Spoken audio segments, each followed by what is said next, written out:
Hello friends, வணக்கம். Welcome back to my channel. நீங்கள் இது வரைக்கும் நம்ம சேனலை சப்ஸ்கிரைப் பண்ணாமல் பார்த்துட்டு இருந்தீங்க அப்படின்னா சப்ஸ்கிரைப் பண்ணிட்டு பாருங்கள். கூடவே இருக்கிற பெல் பட்டனையும் ப்ரெஸ் பண்ணிக்கோங்க. இப்போ வாங்க நம்ம கதைக்குள்ளே போயிடலாம். பேராசிரியர் ஜூலியட் சீசர் நாடகத்தை நடத்தி கொண்டிருந்தார். BA ஆங்கில இறுதியாண்டு மாணவிகளுக்கு. சிலர் கவனித்து கொண்டிருந்தனர், சிலர் கவனிப்பது போல் நடித்து கொண்டிருந்தனர். தமிழரசி கவனித்துதான் கொண்டிருந்தாள். ஆனால் இடையில் அவள் கவனம் சிதறியது. பேராசிரியர் வருவதற்கு முன் வகுப்பின் ரெப்ரசன்ட் எடிட்டர் கூறிய செய்தியை பற்றி தான் அவள் நினைத்து கொண்டிருந்தாள். 2 வாரம் கழித்து அவர்கள் சுற்றுலா செல்ல போகிறார்கள் என்பதுதான் அந்த செய்தி. பேராசிரியர் வகுப்பு முடிந்து வெளியே சென்றார். வகுப்பில் அனைவரும் சுற்றுலாவை பற்றி பேச ஆரம்பித்தார்கள். தமிழரசியும் தன் தோழிகளுடன் சுற்றுலாவை பற்றி பேச நினைத்தாள். அவளுக்கு முன்பே அவளின் தோழிகள் மணிமேகலையும் மாலதியும் பேச ஆரம்பித்தார்கள். தமிழ், டூருக்கு வருவல்ல? நான் அம்மா கிட்ட கேட்கணும்ப்பா. அம்மா அலோவ் பண்ணுவாங்களான்னு தெரியல. நீங்க போறீங்களா? நான் கண்டிப்பா போவேன் என்றாள் மணிமேகலை. நான் அண்ணக்கிட்ட கேட்கணும் என்றாள் மாலதி. இதற்கும் தனக்கும் சம்பந்தமே இல்லை என்பது போல் அமர்ந்திருந்தாள் ரேகா. ரேகா, நீ போவியா? நான் தலைகீழ நின்னாலும் எங்க வீட்டுல போக விட மாட்டாங்க தமிழ். நான் அம்மா கிட்ட கேக்குறேன், நீயும் கேளு ரேகா. சரி, ட்ரை பண்றேன். ஒழுங்கா 3 பேரும் வரீங்க, இல்லைன்னா அவ்வளவுதான் என்றாள் மணிமேகலை. சரிடி, நாளைக்கே நான் முடிவை சொல்லிடுறேன் என்றாள் மாலதி. எனக்கும் ரேகாவுக்கும் 1 வீக் டைம் வேணும். சரி சரி, எடுத்துக்கோங்க. கல்லூரி முடிந்து வீடு திரும்பிய தமிழரசி தன் அம்மாவிடம் தயங்கி தயங்கி பேச ஆரம்பித்தாள் சுற்றுலாவை பற்றி. ரேகா தன் அப்பாவிடம் அனுமதி பெற்று அவரை வைத்து அம்மாவிடம் பேச முடிவு செய்தாள். மாலதி தன் அண்ணனிடம் கேட்டு அனுமதி பெற்றாள். மணிமேகலையின் வீட்டிலும் அனுமதி தந்தார்கள். மறுநாள் மூவரும் மகிழ்ச்சியுடன் இருந்தார்கள், தமிழரசியே தவிர. ஏனெனில் அவளுக்கு மட்டும் அனுமதி கிடைக்கவில்லை. தமிழ், அம்மா கிட்ட நான் வேணும்னா பேசட்டா? இல்லை மணி வேணா? அவங்க நோ தான் சொல்லுவாங்க. நீங்கள் 3 பேர் மட்டும் போயிட்டு வாங்க. என்ன தமிழ் இப்படி சொல்கிற? உன்னை மட்டும் எப்படி தனியாக விட்டுட்டு போகிறது? அதில் என்ன இருக்கு ரேகா? நீங்கள் போயிட்டு வாங்க. என்னெல்லாம் நடந்துச்சுன்னு என்கிட்ட வந்து சொல்லுங்க. இப்படியே நாட்கள் ஓடின. 3 நாட்கள் தான் இருந்தன. ஹேய், ஒரு ஹாப்பி நியூஸ், அம்மா ஓகே சொல்லிட்டாங்க என்றாள் தமிழரசி. நால்வரும் மகிழ்ச்சியாக சுற்றுலாவிற்கு தயாரானார்கள். கல்லூரியிலிருந்து 2 பேருந்துகள் காலை 4 மணிக்கு கிளம்பின.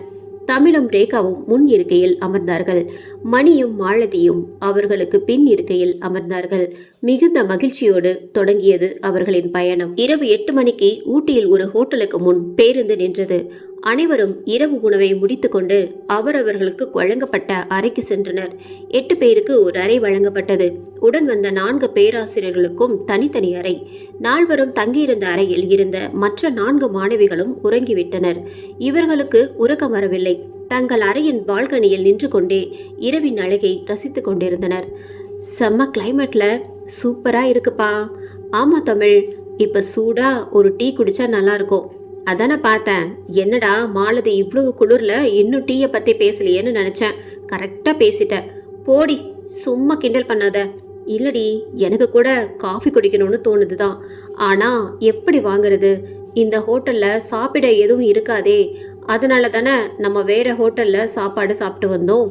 அங்க ஒரு டீ கடை இருக்கு பாருங்க, அங்க போய் டீ குடிக்கலாம் என்று அந்த ஹோட்டலுக்கு எதிர் தெருவில் இருந்த கடையை காட்டினாள் மணிமேகலை. அந்த தெருவே காலியா இருக்கு. பக்கத்துல வீடு கூட இல்ல. மணி வேற 9 ஆகுது. இந்த டைம்ல போய் ரூம்ல இருந்து வெளியே போறது நல்லதில்ல மணி. கிட்ட தானே இருக்கு. இல்ல மணி, வெளியில போக வேணாம். தமிழ் சொல்றது கரெக்ட் தான் என்றாள் ரேகா. வேணும்னா நீயும் ரேகாவும் இங்கே இருங்க.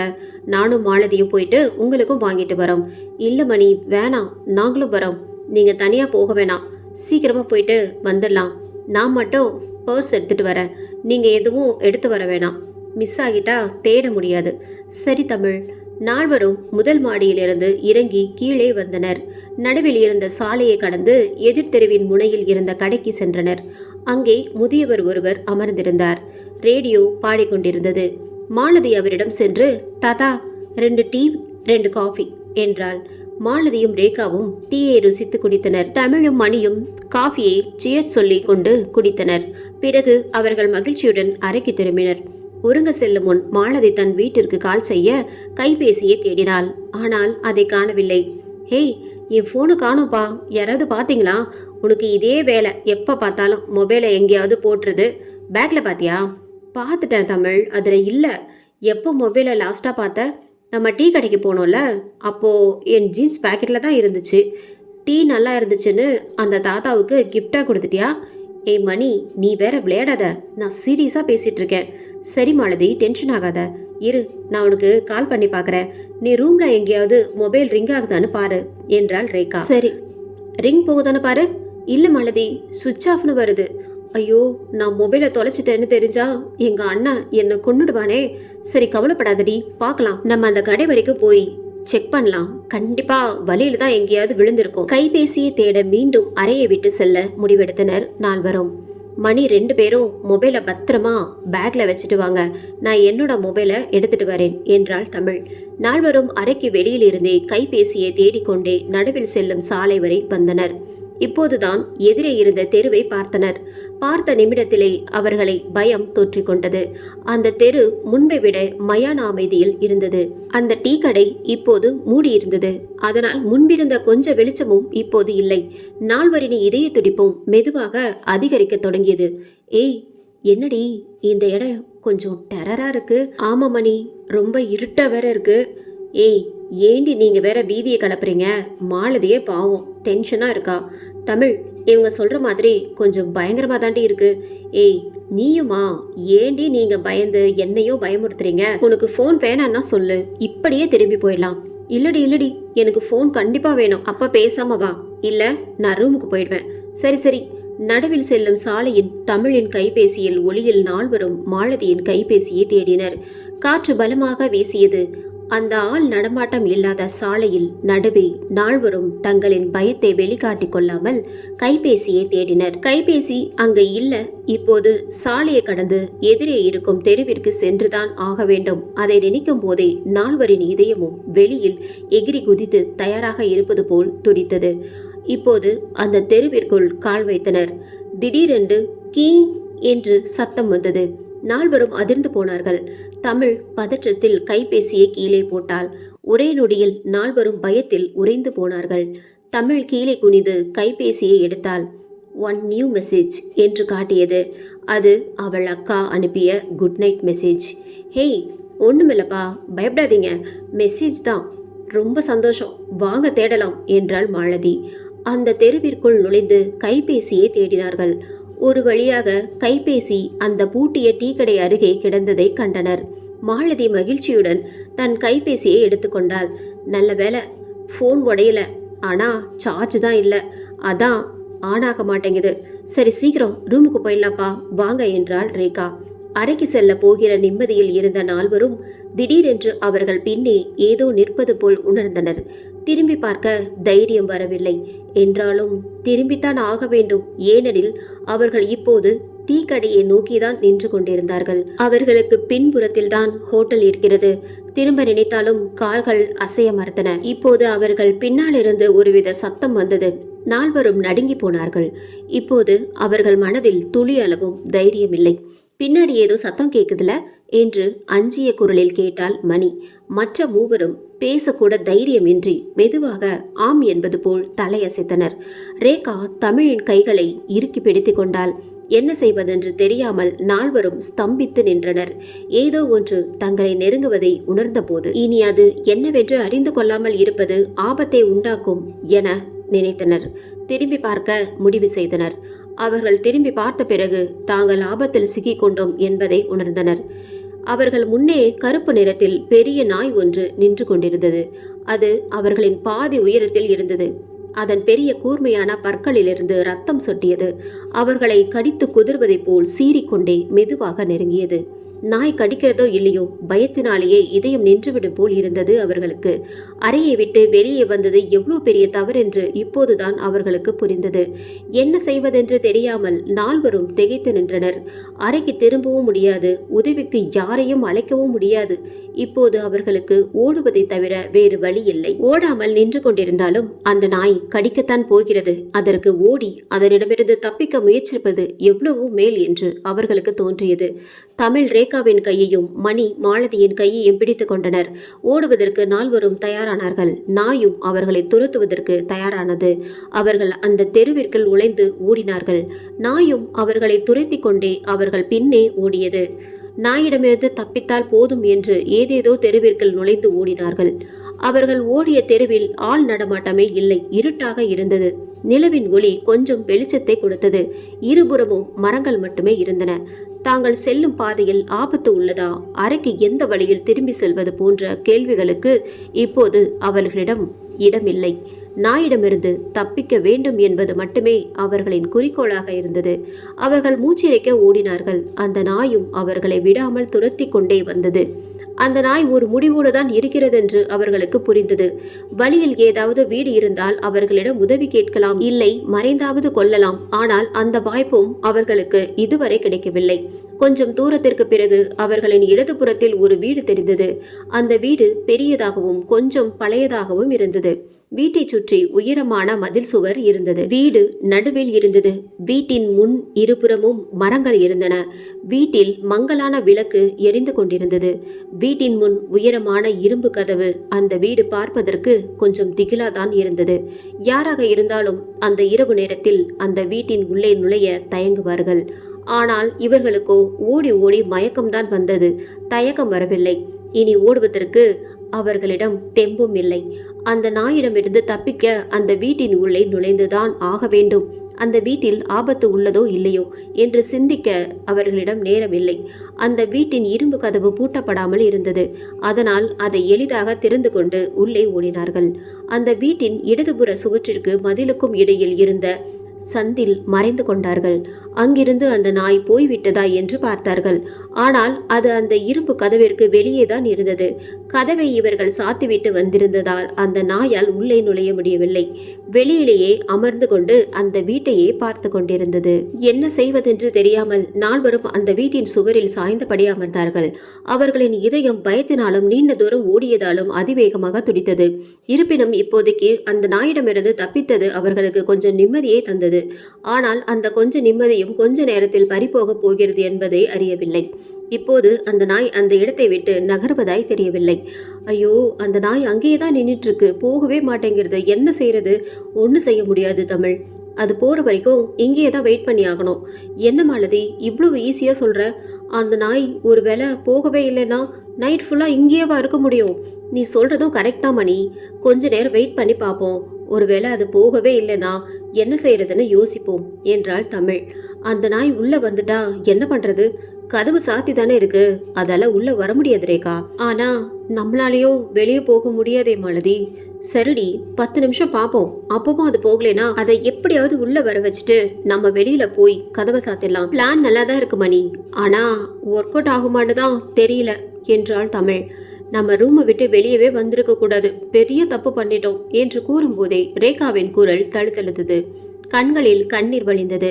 ரேகா அழாத, நம்ம கண்டிப்பா பத்திரமா ரூமுக்கு போயிடுவோம். எப்படி தமிழ் போக முடியும்? அந்த நாய் தான் வெளியவே இருக்கே.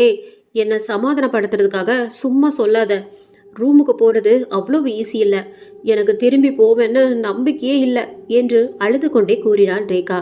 ஏ லூசு ரேகா, எதுக்கு இப்ப அழுவுற? இப்ப என்ன? அந்த நாயை விரட்டணும், அவ்வளவுதானே? நீ போய் அதுகிட்ட பேசு, அது பயந்து ஓடிடும் என்று ரேகாவை சிரிக்க வைக்க தன் பயத்தை வெளிக்காட்டி கொள்ளாமல் கிண்டல் செய்தாள் மணி. மணியின் மனதை புரிந்து கொண்ட ரேகா அவளுக்கு கண்ணீரை துடைத்து கொண்டு போ மணி என்று சிரித்து கொண்டே அவளை செல்லமாக அடித்தாள். அதற்குள் மாலதி, எல்லாம் என்னாலதான். நான் மட்டும் மொபைலை தொலைக்காம இருந்திருந்தா இதெல்லாம் நடந்திருக்காது. நீங்களும் நிம்மதியா ரூம்ல இருந்திருப்பீங்க. எனக்காக வந்து நீங்களும் இப்படி பிரச்சனையில மாட்டிக்கிட்டீங்க என்று மனம் வருந்தினாள். ஹேய், நீயும் ஆரம்பிச்சிட்டியா? இப்படியே எல்லாரும் அழுதுட்டு இருந்தா அந்த நாய்கிட்ட இருந்து தப்பிக்க வழி கிடைச்சிடுமா என்று சற்று கோபமாக பேசினாள் தமிழ். மாலதி அதை கேட்டு அமைதியாக தலை குனிந்து அமர்ந்தாள். இங்க பாரு மாலதி, நம்ம பேட் டைம் இங்க வந்து மாட்டிக்கிட்டோம். இப்போ போய் என் மேல தப்பு உன் மேல தப்புன்னு யாரையும் பிளேம் பண்ணிக்க வேணாம். Past is past. இங்கிருந்து எப்படி தப்பிக்கிறதுன்னு மட்டும் யோசிப்போம். அழறது எதுக்கும் சொல்யூஷன் ஆகாது என்றாள் தமிழ். அவள் கூறியது சரி என்று உணர்ந்த மாலதி, ஓகே தமிழ், இப்போ என்ன பண்ணலான்னு சொல்லு என்று சற்று தைரியத்துடன் கேட்டாள்.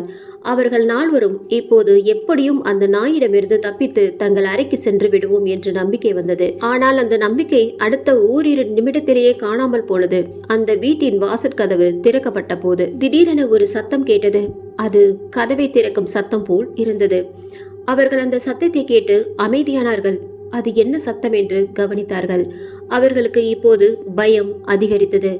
அந்த வீட்டின் உள்ளே யாரும் இல்லை என இதுவரை நினைத்தவர்களுக்கு கதவு திறக்கப்படும் சத்தம் திகிலை உண்டாக்கியது. ஏனெனில் அந்த வீடு பல வருடங்களாக பூட்டி வைக்கப்பட்டிருந்தது போல் இருந்தது. மனித நடமாட்டம் இருந்ததற்கான எந்த அறிகுறியும் அந்த வீட்டில் தெரியவில்லை. நால்வர் மனதிலும் ஒரே கேள்வி, வீட்டின் உள்ளே இருந்து வெளியே வரப்போவதென்ன? நாய் பயம் இப்போது அவர்களுக்கு பேய் பயமாக மாறியது. நால்வரும் தங்கள் வாயில் வந்த தெய்வங்களின் பெயர்களை சொல்லத் தொடங்கினார்கள். அவர்களுக்கு மேலும் திகிலூட்டும் வகையில் வெளியே இரும்பு கதவிற்கு நேராக அமர்ந்திருந்த நாய் இப்போது அந்த வீட்டின் வாசற்கதவை பார்த்து குரைக்கத் தொடங்கியது. அதன் சத்தம் அந்த இடமெங்கும் எதிரொலித்தது. அந்த சத்தத்தை கேட்டு பயத்தில் உறைந்து போனார்கள். அந்த சத்தத்தை மேலும் கேட்க தைரியம் இல்லாமல் காதுகளை மூடிக்கொண்டார்கள்.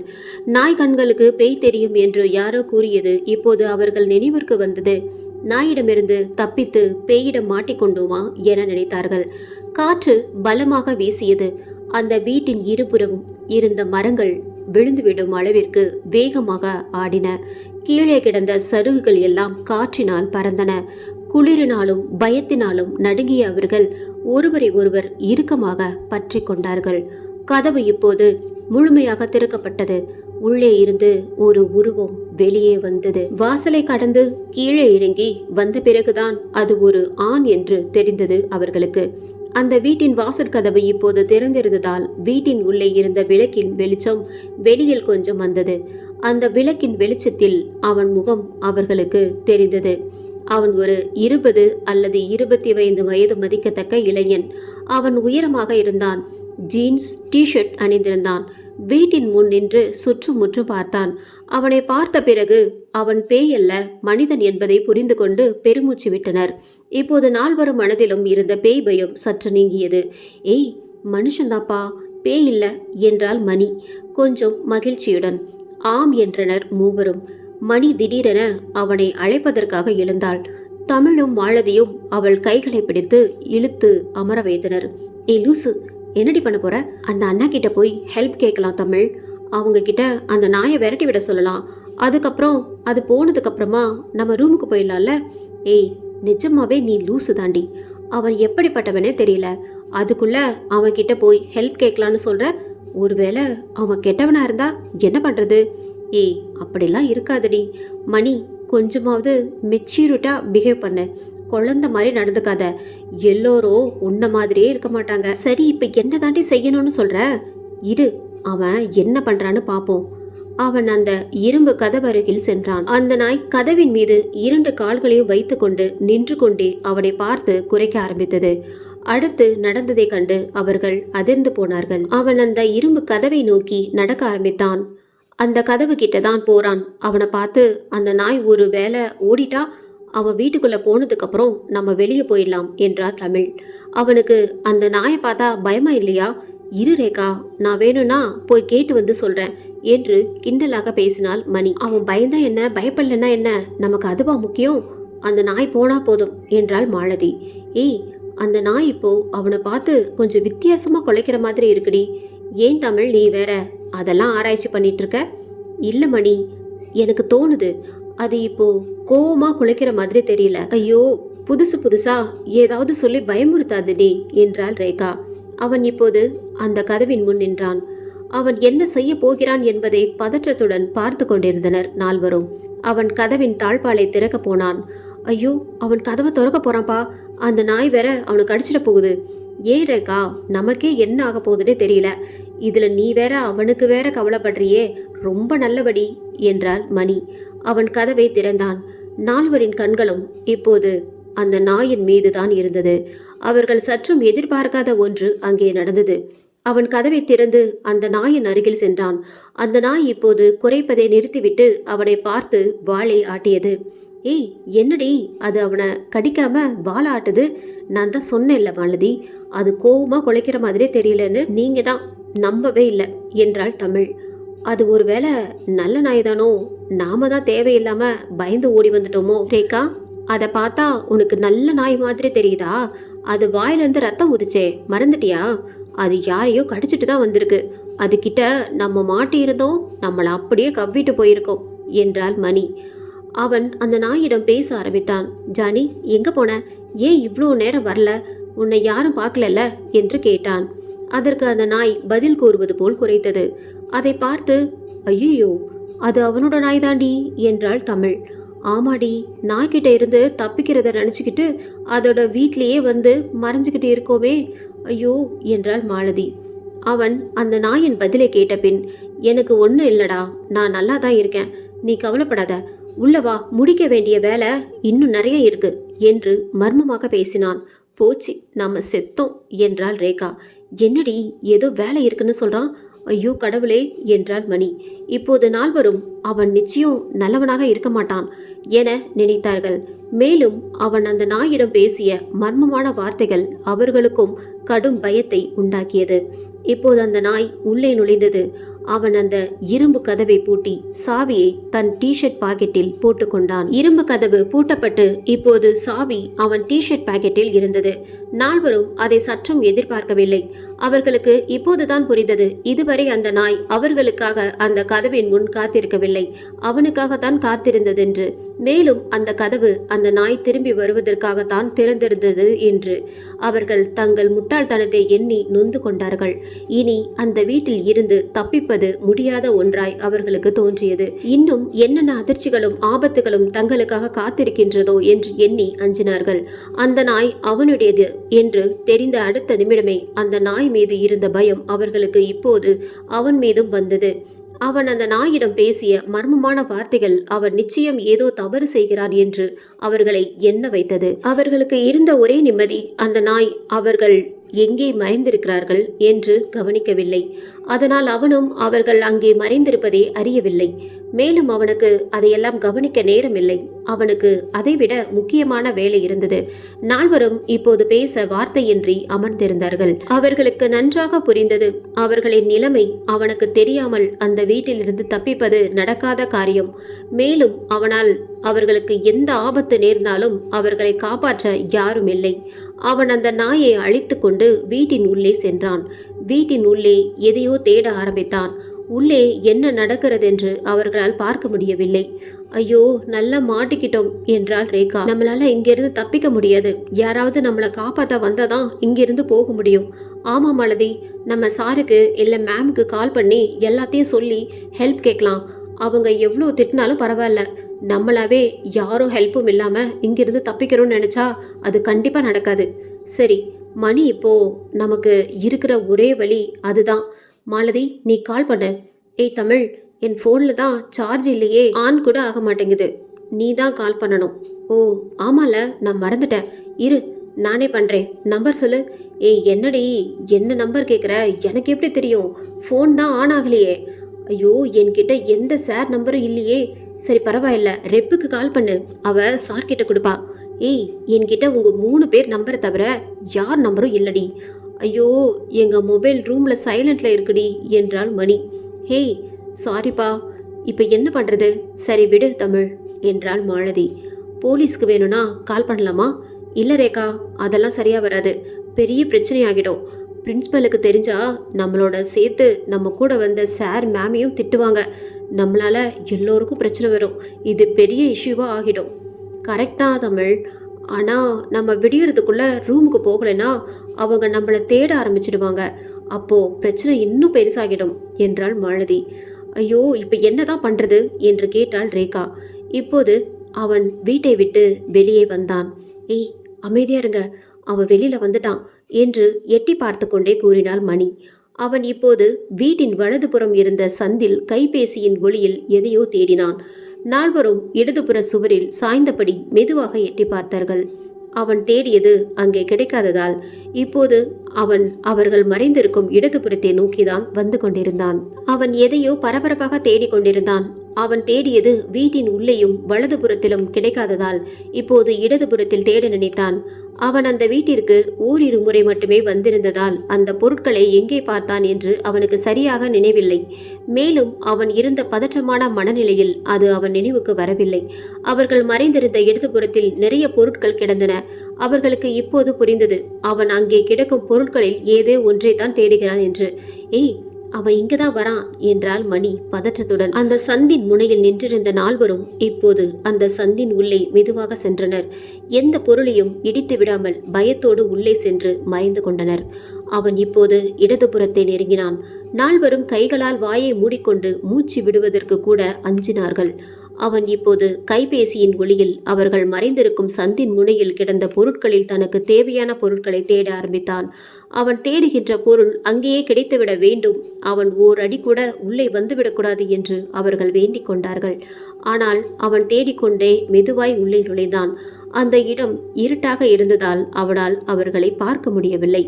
அவன் உள்ளே கொஞ்சம் கொஞ்சமாய் நுழைய அவர்கள் இதய துடிப்பு ஏறிக்கொண்டே போனது. மெதுவாக குனிந்தபடியே பின்னோக்கி சென்றார்கள். ஆனால் ஓரளவுக்கு மேல் அவர்களால் உள்ளே செல்ல முடியவில்லை. அந்த வழி மரப்பொருட்களால் மூடியிருந்தது. அவர்களால் மேலும் ஒரு அடி கூட பின்னால் செல்ல முடியவில்லை. அங்கேயே அமர்ந்தார்கள். அவன் தேடிக்கொண்டே உள்ளே சென்றான். இப்போது அவனுக்கும் அவர்களுக்கும் கொஞ்ச இடைவெளி மட்டுமே இருந்தது. அவர்கள் முன்னாலும் நகர முடியாமல் பின்னாலும் நகர முடியாமல் மாட்டிக்கொண்டார்கள். அவன் கைபேசியின் ஒளி இப்போது அவர்கள் மீது பட்டது. ஆனால் அவன் அவர்களை கவனிக்கும் முன்பே அவன் காலில் ஏதோ ஒரு பொருள் தட்டுப்பட்டு அவன் தடுக்கி விழ பார்த்தான். இப்போது கைபேசியின் ஒளியை அவர்களிடமிருந்து திருப்பி கீழே பார்த்தான். அவன் இவ்வளவு நேரமாக தேடிய பொருள்தான். கொஞ்சம் நிம்மதியுடன் குனிந்து அதை எடுத்துக்கொண்டான். மேலும் சில தேவையான பொருட்களை எடுத்துக்கொண்டான். அவனின் கைபேசியின் ஒளி அவர்கள் மீது பட்ட நிமிடத்தில் அவர்களுக்கு மூச்சே நின்றது. அவன் தேடிய பொருட்களை எடுத்துக்கொண்டு வெளியே சென்ற பின்புதான் அவர்களுக்கு உயிரே வந்தது. ஆனால் அவன் எதை எடுத்து சென்றான் என்று அவர்கள் பார்க்கவில்லை. ஐயோ, ஜஸ்ட் மிஸ், மாட்டியிருப்போம் என்றாள் மணி. அவள்தான் முன்னே அமர்ந்திருந்தாள். அவளுக்கு பின் மாலதி, தமிழ், ரேகா அமர்ந்திருந்தார்கள். இப்போது அவன் தனக்கு வேண்டிய பொருட்களை எடுத்துக்கொண்டு வீட்டின் வாசற் கதவிற்கும் இரும்பு கதவிற்கும் நடுவில் இருந்த இடத்திற்கு சென்றான். அவர்கள் இப்போது முன்னோக்கி நகர நினைத்தார்கள். ஏனெனில் இப்போது அவர்கள் அமர்ந்திருந்த இடத்திலிருந்து அவன் என்ன செய்கிறான் என்று அவர்களால் பார்க்க முடியவில்லை. மேலும் அந்த இடம் நிறைய பழைய பொருட்கள் நிரம்பி குறுகலமாக இருந்தது. தவறுதலாக எதிராவது இடித்தால் அனைத்துமே விழுந்து பெரும் சத்தத்தை உண்டாக்கும். ஆனால் உடனே முன்னே செல்ல அவர்களுக்கு தைரியம் வரவில்லை. அதனால் மணி முன்னே சென்று அவன் என்ன செய்கிறான் என்று பார்த்துவிட்டு வந்த பிறகு அனைவரும் முன்னே செல்லலாம் என்று எண்ணினார்கள். மணி இப்போது மெதுவாக முன்னே சென்று எட்டி பார்த்தாள். அவன் கையில் இருந்த பொருளை கண்டு அதிர்ச்சியடைந்தாள். அவன் வீட்டின் வாசற்கதவிற்கு முன் நின்று கொண்டு ஏதோ செய்து கொண்டிருந்தான். மணி அவன் என்ன செய்கிறான் என்று பார்ப்பதற்காக சந்தின் முனைக்கு வந்து எட்டி பார்த்தாள். அவன் செய்வதைக் கண்டு அதிர்ச்சியடைந்தாள். அவன் ஏன் அவ்வாறு செய்கிறான் என்று அவளுக்கு புரியவில்லை. ஆனால் அவன் செயல் அவளுக்கு ஏதேதோ பயங்கர எண்ணங்களை உண்டாக்கியது. அவள் அங்கேயே நின்று கொண்டு அவன் செய்வதையே கவனித்துக் கொண்டிருந்தாள். மற்ற மூவரும் அந்த சந்தின் உள்ளேயே அமர்ந்திருந்தார்கள். மணி என்ன தாண்டி பண்றா அங்க நின்றுக்கிட்டு? தெரியல தமிழ், நான் வேணும்னா போய் பார்த்துட்டு வரட்டா? வேணாம் மாலதி, இரு, அவளே வரட்டும். மாலதி, எனக்கு ஒரு டவுட். நீ எல்லா நம்பரையும் எதில் சேவ் பண்ணி வச்சிருக்க? சிம்லையா இல்லை ஃபோன்லையா? சிம்லையும் கொஞ்சம் நம்பர் சேவ் ஆகி இருக்கும் தமிழ். அப்போது நம்ம கிளாஸில் யார் நம்பராவது சிம்மில் இருக்கும்ல? ஆமாண்டி, இருக்கலாம். அப்போ உன்னோட சிம் கார்டை கொடு, என்னோட மொபைலில் போட்டு பார்க்கலாம். ஓகேடி, இரு, நான் ஃப்ளாஷ் லைட்டு ஆன் பண்ணுறேன், நீ சிம்மை எடு. சரிடி. மணியாள் ஓரளவுக்கு மேல் அங்கே நின்று கொண்டு அவனை பார்க்க முடியவில்லை. அவளுக்கு பயமாக இருந்தது. அவன் செய்வதை மூவரிடமும் முதலில் சொல்லிவிட வேண்டும் என்று நினைத்து கொண்டு சந்திற்குள் வேகமாக ஓடினாள். மாலதி தமிழின் கைபேசி ஒளியில் தன் கைபேசியிலிருந்து சிம் கார்டை கழற்றினாள். அவர்களுக்கு தப்பிப்பதற்கு இருந்த கடைசி வழி அதுதான். மாலதி சிம் கார்டை தமிழிடம் கொடுப்பதற்காக கையை நீட்டினாள். பதற்றத்தோடு ஓடி வந்த மணி மாலதியின் மீது மோதினாள். அதனால் மாலதியின் கையில் இருந்த சிம் கார்டு தூரமாக போய் விழுந்தது. ஐயோ போச்சு. ஏ மணி, எதுக்கு இப்படி ஓடி வந்த? என்னோட சிம்மை தமிழ் ஃபோனில் போட்டு யார் நம்பராவது கிடைக்குதான்னு பார்க்கலான்னு நினச்சோம், அதையும் கெடுத்துட்டான். இப்போ இந்த இடத்துலேருந்து எப்படி சிம்மை தேடுறது? ஐயோ சாரிடி, நான் ஒன்றும் வேணும்னு ஓடி வரல. என் இடத்துல நீங்கள் இருந்திருந்தாலும் இப்படி தான் பயந்து ஓடி வந்திருப்பீங்க. அப்படி அவன் என்ன தாண்டி பண்ணுறான்? ஐயோ தமிழ், அவன் அங்கே பெருசாக குழி தோண்டிக்கிட்டு இருக்காண்டி. அதை கேட்டு மூவரும் பதறி போனார்கள். என்ன மணி சொல்கிற என்று பயந்து கொண்டே கேட்டாள் ரேகா. அவன் ரொம்ப நேரமாக எதையோ தேடி இங்கிருந்து எடுத்துட்டு போனால, அது மண்வெட்டியும் கடப்பாரையும் தாண்டி. அதை வச்சு தான் வீட்டுக்கு முன்னாடி இருக்கிற இடத்துல குழி தோண்டிக்கிட்டு இருக்கான். அந்த நாயும் அவனுக்கு ஹெல்ப் பண்ணிட்டு இருக்குடி. ஐயோ, இந்த நேரத்தில் போய் எதுக்குடி குழி தோன்றான்? எனக்கு எப்படி மாலதி தெரியும்? அவன் என்ன என்கிட்ட சொல்லிட்டா தோன்றான்? நீயே போய் பாரு. சரிடி, அமைதியா இரு. நானும் மாலதியும் போய் பார்த்துட்டு வரோம். நீ ரேகா கூட இங்கேயே இரு. அந்த சிம் கிடைக்குதான்னு தேடிப்பாரு. நாங்கள் பார்த்துட்டு வந்துடுறோம். தமிழ், சீக்கிரம் வந்துடு. சரி ரேகா, நீங்கள் தேடிட்டுருங்க. நாங்கள் பார்த்துட்டு உடனே வந்துடுறோம். தமிழும் மாலதியும் அவன் செய்வதை பார்க்க சென்றனர். ரேகாவும் மணியும் கைபேசியின் ஒளியில் சிம் கார்டை தேடினார்கள். அப்போது அவர்கள் மறைந்திருந்த சந்தில் அவர்களுக்கு அருகில் இருந்த ஜன்னல் காற்றினால் திறந்து கொண்டது. அந்த ஜன்னல் வழியாக வீட்டின் உள்ளே பார்த்த ரேகாவிற்கும் மணிக்கும் சப்த நாடியும் அடங்கியது. அவன் இப்போது குழி தோண்டி கொண்டிருந்தான். அதை பார்ப்பதற்காக தமிழும் மாலதியும் சந்தின் முனைக்கு வந்து எட்டி பார்த்தார்கள். இவன் என்னதான் பண்ண போறான்? இவ பண்றத பார்த்தா எனக்கு என்னமோ இவ பெருசா ஏதோ தப்பு பண்ற மாதிரி தோணுது. எனக்கு கூட அப்படிதான் தோணுது தமிழ். அவன் விடாமல் ஆழமாக குழி தோண்டி கொண்டிருந்தான். அந்த நாயும் அவனோடு சேர்ந்து அதன் கைகளால் மண்ணை தோண்டி கொண்டிருந்தது. சிம் கிடைக்கலன்னா பரவாயில்ல, நம்ம ரேகா சொன்ன மாதிரி போலீஸ்க்கே கால் பண்ணிடலாம். ஆமாம் மாலதி, எனக்கும் இப்போ அதான் சரின்னு தோணுது. இங்கே இருக்க ஒவ்வொரு நிமிஷமும் நமக்கு ஆபத்து தான். முதல்ல நம்ம இங்கிருந்து தப்பிக்கணும். ஆமாம் தமிழ், போலீஸ்க்கு கால் பண்ணுறதுல என்ன பிரச்சனை வந்தாலும் பரவாயில்ல, அதை அப்புறம் பார்த்துக்கலாம். வா, நம்ம போய் கால் பண்ணலாம். தமிழும் மாலதியும் போலீஸுக்கு கால் செய்வதற்காக மணியும் ரேகாவும் இருந்த இடத்தை நோக்கி சென்றனர். அவர்கள் அந்த சந்திற்குள் நடந்து செல்லும் போது தமிழின் ஷால் அந்த சந்தில் இருந்த ஜன்னலில் மாட்டிக்கொண்டது. அவள் ஒரு நிமிடம் பதறிவிட்டாள். மாலதி, ஷால் ஜன்னல்ல மாட்டிக்கிச்சுடி. இடு தமிழ், நான் எடுத்து விடுறேன். மாலதி அதை எடுக்க முயற்சி செய்யும் போது அந்த ஜன்னல் திறந்து கொண்டது. ஜன்னல் வழியாக அந்த வீட்டின் ஹால் தெரிந்தது. அங்கே மங்கலான விளக்கு எரிந்து கொண்டிருந்தது. அந்த ஜன்னலை மீண்டும் மூட முயற்சிக்கும் போதுதான் அது மாலதியின் கண்ணில் பட்டது. மணியும் ரேகாவும் சிம் கார்டை தேடிக்கொண்டிருந்தார்கள். ஒழுங்கா தேடு மணி, சிம் கிடைச்சாதான் யாருக்காவது கால் பண்ண முடியும். நான் என்ன விளையாடிட்டா இருக்கேன்? தேடிட்டு தானே இருக்கேன் என்றாள் மணி. இப்போது ரேகாவிற்கும் மணிக்கும் அருகே இருந்த மற்றொரு ஜன்னல் காற்றினால் திறந்து கொண்டது. அந்த ஜன்னல் வழியாக அந்த வீட்டின் ஓர் அறை தெரிந்தது. ஆனால் அந்த அறை இருட்டாக இருந்ததால் உள்ளே என்ன இருக்கிறது என்று மணியினாலும் ரேகாவினாலும் பார்க்க முடியவில்லை. மணி இப்போது கைபேசியின் ஒளியை அந்த ஜன்னல் பக்கம் திருப்பினாள். அவளும் ரேகாவும் பயந்து கொண்டே ஜன்னல் அருகே சென்று உள்ளே எட்டி பார்த்தார்கள். கைபேசியின் ஒளியை அந்த அறை முழுவதும் திருப்பி அந்த அறையில் என்னென்ன இருக்கிறது என்று பார்த்தார்கள். அது படுக்கையறை. அங்கே பெரிய கட்டில் இருந்தது. அதன் வலது பக்கத்தில் மேஜை, நாற்காலி இருந்தது. கட்டிலுக்கு இடதுபுறத்தில் உயரமான அலமாரி இருந்தது. அனைத்து பொருட்களுமே பழையதாக இருந்தது. இப்போது கைபேசியின் ஒளிப்பட்ட இடத்தில் அவர்கள் கண்ட காட்சி அவர்கள் உடலில் மின்சாரத்தை பாய்ச்சியது போன்ற உணர்வை ஏற்படுத்தியது. அவர்கள் பதறி கீழே விழுந்தார்கள். மணியின் கையில் இருந்த கைபேசி அந்த அறையினுள் விழுந்தது. அந்த அறையின் தளத்தை நோக்கியபடி கீழே கிடந்தது. மணியும் ரேகாவும் அப்படி ஒரு காட்சியை அவர்கள் வாழ்நாளில் கண்டதில்லை. அதை கண்டு அவர்கள் அதிர்ச்சியில் உறைந்து போனார்கள். கைபேசியின் ஒளி அந்த அறையில் வெளிச்சத்தை பரப்பியது. அந்த வெளிச்சம் அந்த பயங்கரமான காட்சியை அவர்களுக்கு தெளிவாக காட்டியது. அங்கே ஒரு பெண் பிணமாக தூக்கில் தொங்கிக் கொண்டிருந்தாள். தூக்கில் தொங்கிக் கொண்டிருந்ததை பார்த்த மணிக்கும் ரேகாவிற்கும் இதயமே நின்றது போல் இருந்தது. அவர்களால் வாய்விட்டு கத்தக்கூட முடியவில்லை. இருவரும் கைகளால் வாயை மூடிக்கொண்டு கீழே சரிந்து விழுந்தார்கள். அவர்கள் கண்களிலிருந்து கண்ணீர் வழிந்தது. இப்போது அழுவதற்கு மட்டுமே அவர்களால் முடிந்தது. அவர்கள் கண்ட காட்சி இனி வாழ்நாள் முழுவதும் அவர்கள் கண்ணிலிருந்து மறையாத அளவிற்கு ஆழமாய் பதிந்தது. இப்படி ஒரு காட்சியை காண்போம் என்று அவர்கள் கனவிலும் நினைக்கவில்லை. அந்த அறையில் தூக்கில் தொங்கிக் கொண்டிருந்த பெண் சுடிதார் அணிந்திருந்தாள். அந்த சுடிதாரின் துப்பட்டா தான் தூக்கிட பயன்பட்டிருந்தது. அவள் இறந்து வெகு நேரம் ஆனதாய் தெரியவில்லை. 1-2 மணி நேரத்திற்கு முன்புதான் அவள் உயிர் பிரிந்திருக்க வேண்டும். அவளும் இவர்களின் வயதுடைய இளம்பெண் போலதான் இருந்தாள். ரேகாவும் மணியும் எழுவதற்கு கூட தைரியமின்றி கீழே அமர்ந்தபடியே முகத்தை கைகளால் மூடிக்கொண்டு பயத்தில் தேம்பி தேம்பி அழுதார்கள். மாலதி ஜன்னலில் சிக்கிய தமிழின் ஷாலை எடுப்பதற்காக முயற்சித்த போது திறந்து கொண்ட ஜன்னல் கதவின் வழியே அந்த வீட்டின் ஹாலை பார்த்தாள். அங்கே அவள் கண்ட காட்சி ரேகாவும் மணியும் கண்ட காட்சியை விட கொடூரமாக இருந்தது. அவன் விடாமல் குழி தோண்டி கொண்டிருந்தான். இப்போது கைபேசிக்கு ஒரு அழைப்பு வந்தது. அவன் கைபேசியை வெளியில் எடுத்து பார்த்துவிட்டு அழைப்பு நிற்கும் வரை காத்திருந்து பின் சுவிட்ச் ஆஃப் செய்து தன் இடது ஜீன்ஸ் பாக்கெட்டில் போட்டுக்கொண்டான். மீண்டும் அழைப்பு வந்தது. அவன் வலதுபுற ஜீன்ஸ் பாக்கெட்டில் இருந்த கைபேசிக்கு. அதை எடுத்து பார்த்து தோண்டுவதை நிறுத்திவிட்டு வீட்டின் வாசலில் அமர்ந்து கைபேசியில் பேசத் தொடங்கினான். ஹலோ ராஜேஷ், சொல்லுங்கம்மா, எங்கே இருக்க? ஸ்வேதா இன்னும் வீட்டுக்கு வரல. இன்னைக்கு கொஞ்சம் வேலை அதிகம் இருக்குமா? நான் வர எப்படியும் 12 மணி ஆகும். ஸ்வேதா அவளோட ஃப்ரெண்டு பர்த்டே பார்ட்டிக்கு போகிறேன்னு சொன்னால. ஆமாப்பா, என்கிட்டயும் சொல்லிட்டு தான் போனான். 10 மணிக்குள்ளே வந்துடுவேன்னு சொன்னான். ஆனால் இன்னும் வரல. நான் கால் பண்ணி பார்த்தேன், அவள் எடுக்கலை. டென்ஷன் ஆகாதீங்கம்மா. அவள் லேட் ஆகிடுச்சுன்னு ஃப்ரெண்ட் வீட்லேயே தங்கிட்டு காலையில் வரேன்னு எனக்கு மெசேஜ் பண்ணான். நான் தான் சொல்ல மறந்துட்டேன். சரி ராஜேஷ், அப்பா ஊர்லேருந்து நாளைக்கு காலையில் தான் வருவார். நீ வேலையை முடிச்சுட்டு சீக்கிரமாக வீட்டுக்கு வந்துடு. சரிம்மா, நீங்கள் கதவு பூட்டிட்டு படுங்க, நான் சீக்கிரமாக வந்துடுறேன். சரிப்பா. அப்புறம் நம்ம ஜானியை கூட காணோம்ப்பா.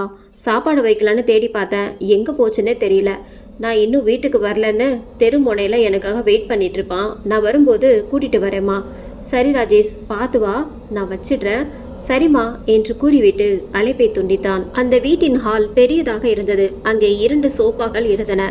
அதன் அருகே 3 நாற்காலிகள் இருந்தன. அவை அனைத்துமே பல வருடங்கள் பயன்படுத்தாததால் தூசி படிந்து பழையதாக இருந்தன. மாலதியோடு சேர்ந்து தமிழும் அந்த பயங்கர காட்சியை பார்த்தாள். அந்த ஹாலின் நடுவே இரத்த வெள்ளத்தில் ஒருவன் பிணமாக கிடந்தான். அவன் தலையில் பலத்த அடிபட்டு நிறைய ரத்தம் வெளியாகி இருந்தது. அவன் வலது காலிலும் ஏதோ காயம்பட்டு அதிலிருந்தும் ரத்தம் வழிந்திருந்தது. அவன் பின்தலையில் பலமாக தாக்கப்பட்டு அதிக ரத்தம் வெளியேறி இறந்திருந்தான். அவன் இறப்பதற்கு முன்பு யாருடனோ சண்டையிட்டுள்ளான் என்பதை அவன் முகத்தில் இருந்த காயங்கள் தெரிவித்தன. அவனது மரணம் நிச்சயம் கொலை என்பதை பார்த்த மறுநிமிடமே யாராலும் புரிந்து கொள்ள முடியும். அதை மேலும் உறுதி செய்வது போல் அவன் உடல் அருகே ஒரு சுத்தியல் கிடந்தது. அவன் ஒருவேளை அந்த சுத்தியலால் தாக்கப்பட்டு இறந்திருக்கலாம். அவன் மரணத்திற்கும் அந்த பெண்ணின் மரணத்திற்கும் சம்பந்தம் இருப்பது போலதான் இருந்தது. ஏனெனில் இருவரும் இறந்து வெகு நேரம் ஆனதாய் தெரியவில்லை. அவன் இறந்த பின் அந்த பெண் தற்கொலை செய்து கொண்டிருக்கலாம், அல்லது அந்த பெண்ணின் தற்கொலைக்கு பின் அவன் கொல்லப்பட்டிருக்கலாம். அந்த கொடூர காட்சியை பார்த்து தமிழும் மாலதியும் பெரும் அதிர்ச்சி அடைந்தார்கள். ஒரு நிமிடம் கூட அதை பார்க்க தைரியமின்றி அந்த சந்திற்குள் ஓடினார்கள். அங்கே மணியும் ரேகாவும் கீழே அமர்ந்திருந்த நிலையை கண்டு அவர்கள் மேலும் அதிர்ச்சி அடைந்தார்கள். ஏன் அவ்வாறு அமர்ந்து அழுது கொண்டிருக்கிறார்கள் என்று தமிழுக்கும் மாலதிக்கும் சற்றும் புரியவில்லை. ஏற்கனவே பயத்திலும் அதிர்ச்சியிலும் இருந்த அவர்கள் மேலும் குழப்பம் அடைந்தார்கள். அருகே சென்று அழைக்க போன போதுதான் தமிழும் மாலதியும் அந்த ஜன்னல் திறந்திருப்பதை பார்த்தார்கள். மெதுவாக அருகே சென்று அந்த ஜன்னலை பார்த்த பின்புதான் ரேகாவும் மணியும் ஏன் அப்படி ஒரு நிலையில் இருந்தார்கள் என்று தமிழுக்கும் மாலதிக்கும் புரிந்தது. அவர்கள் இருவரும் இப்போது மணியையும் ரேகாவையும் விட மோசமான மனநிலையில் உச்சகட்ட பயத்தில் இருந்தார்கள். அழுகை பீறிட்டு வந்தது. அவர்கள் இருவரையும் பார்த்த பின்பு ரேகாவும் மணியும் ஓடி வந்து அவர்களை பற்றி கொண்டு அழுதார்கள். இவங்களை தேற்றுவதா இல்லை அவர்களோடு சேர்ந்து அழுவதா என்று புரியாமல் தவித்து நின்றார்கள். மாலதியும் தமிழும் ஒரு வழியாக சிறிது நேரத்திற்கு பின் நால்வரின் அழுகையும் சற்று ஓய்ந்தது. அவன் கைபேசியில் பேசி முடித்த பின் மீண்டும் குழி தோண்ட ஆரம்பித்தான். அவன் கைபேசி மீண்டும் ஒலித்தது. எடுத்து பேச ஆரம்பித்தான். ஹலோ ராஜேஷ், சொல்லுங்கண்ணா. கடையில் தானே இருக்க? ஆமாண்ணா, இப்போதான் கிளம்ப போகிறேன். சரிப்பா, இன்னைக்கு மட்டும் நீயே கடையை பூட்டி சாவியை வச்சுக்கோ. நான் நாளைக்கு வந்துடுவேன். காலையில் நீ காலேஜ் போகிறதுக்குள்ளே நான் வீட்டில் வந்து சாவியை வாங்கிக்கிறேன். சரிங்கண்ணா. சரிப்பா, மணி ஆகிடுச்சு, நீ கடையை பூட்டிட்டு கிளம்பு. சரிங்கண்ணா, வச்சிடுறேன் என்று கூறிவிட்டு தன் நண்பனுக்கு கால் செய்தான். ஹலோ ராம், சொல்லுடா ராஜேஷ். ரொம்ப தேங்க்ஸ்டா, எனக்காக இவ்வளோ நேரம் கடையை பார்த்துக்கிட்டதுக்கு. டேய் விடுடா, உனக்கு முக்கியமான வேலை இருந்ததுனால தானே என்ன பார்த்துக்க சொன்னேன். இந்த சின்ன ஹெல்ப் கூட நான் பண்ண மாட்டேனா? சரிடா, அப்படியே கடையை பூட்டிட்டு சாவியை நீயே வச்சுக்க. நான் வீட்டுக்கு போகிறதுக்கு முன்னாடி உங்கள் வீட்டில் வந்து வாங்கிக்கிறேன்.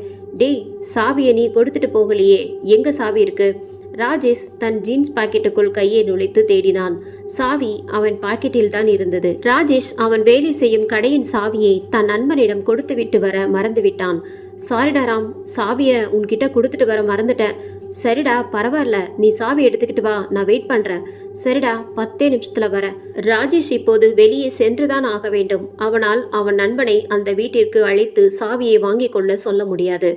நால்வரும் இப்போது அழுவதை நிறுத்திவிட்டு அமைதியானார்கள். அவர்களுக்கு இப்போது அவன் ஏன் குழி தோண்டினான் என்று நன்றாக புரிந்தது. உள்ளே இருந்து கிடப்பவர்களின் மரணத்திற்கும் நிச்சயம் அவன்தான் காரணம் என்று உறுதியாக நம்பினார்கள். அவர்களால் அந்த அறையின் உள்ளே விழுந்த கைபேசியை ஜன்னல் வழியாக எடுக்க முடியவில்லை. கைபேசியை அந்த அறையின் உள்ளே சென்றால் மட்டுமே எடுக்க முடியும். மேலும் மாலதியின் சிம் கார்டும் அவர்களுக்கு கிடைக்கவில்லை. அவர்கள் இப்போது அந்த சந்தின் முனைக்கு வந்தார்கள். தமிழும் மாலதியும் அந்த ஹாலின் ஜன்னலை சாத்திவிட்டதால் ரேகாவிற்கும் மணிக்கும் உள்ளே ஒருவன் இறந்து கிடப்பது தெரியாது.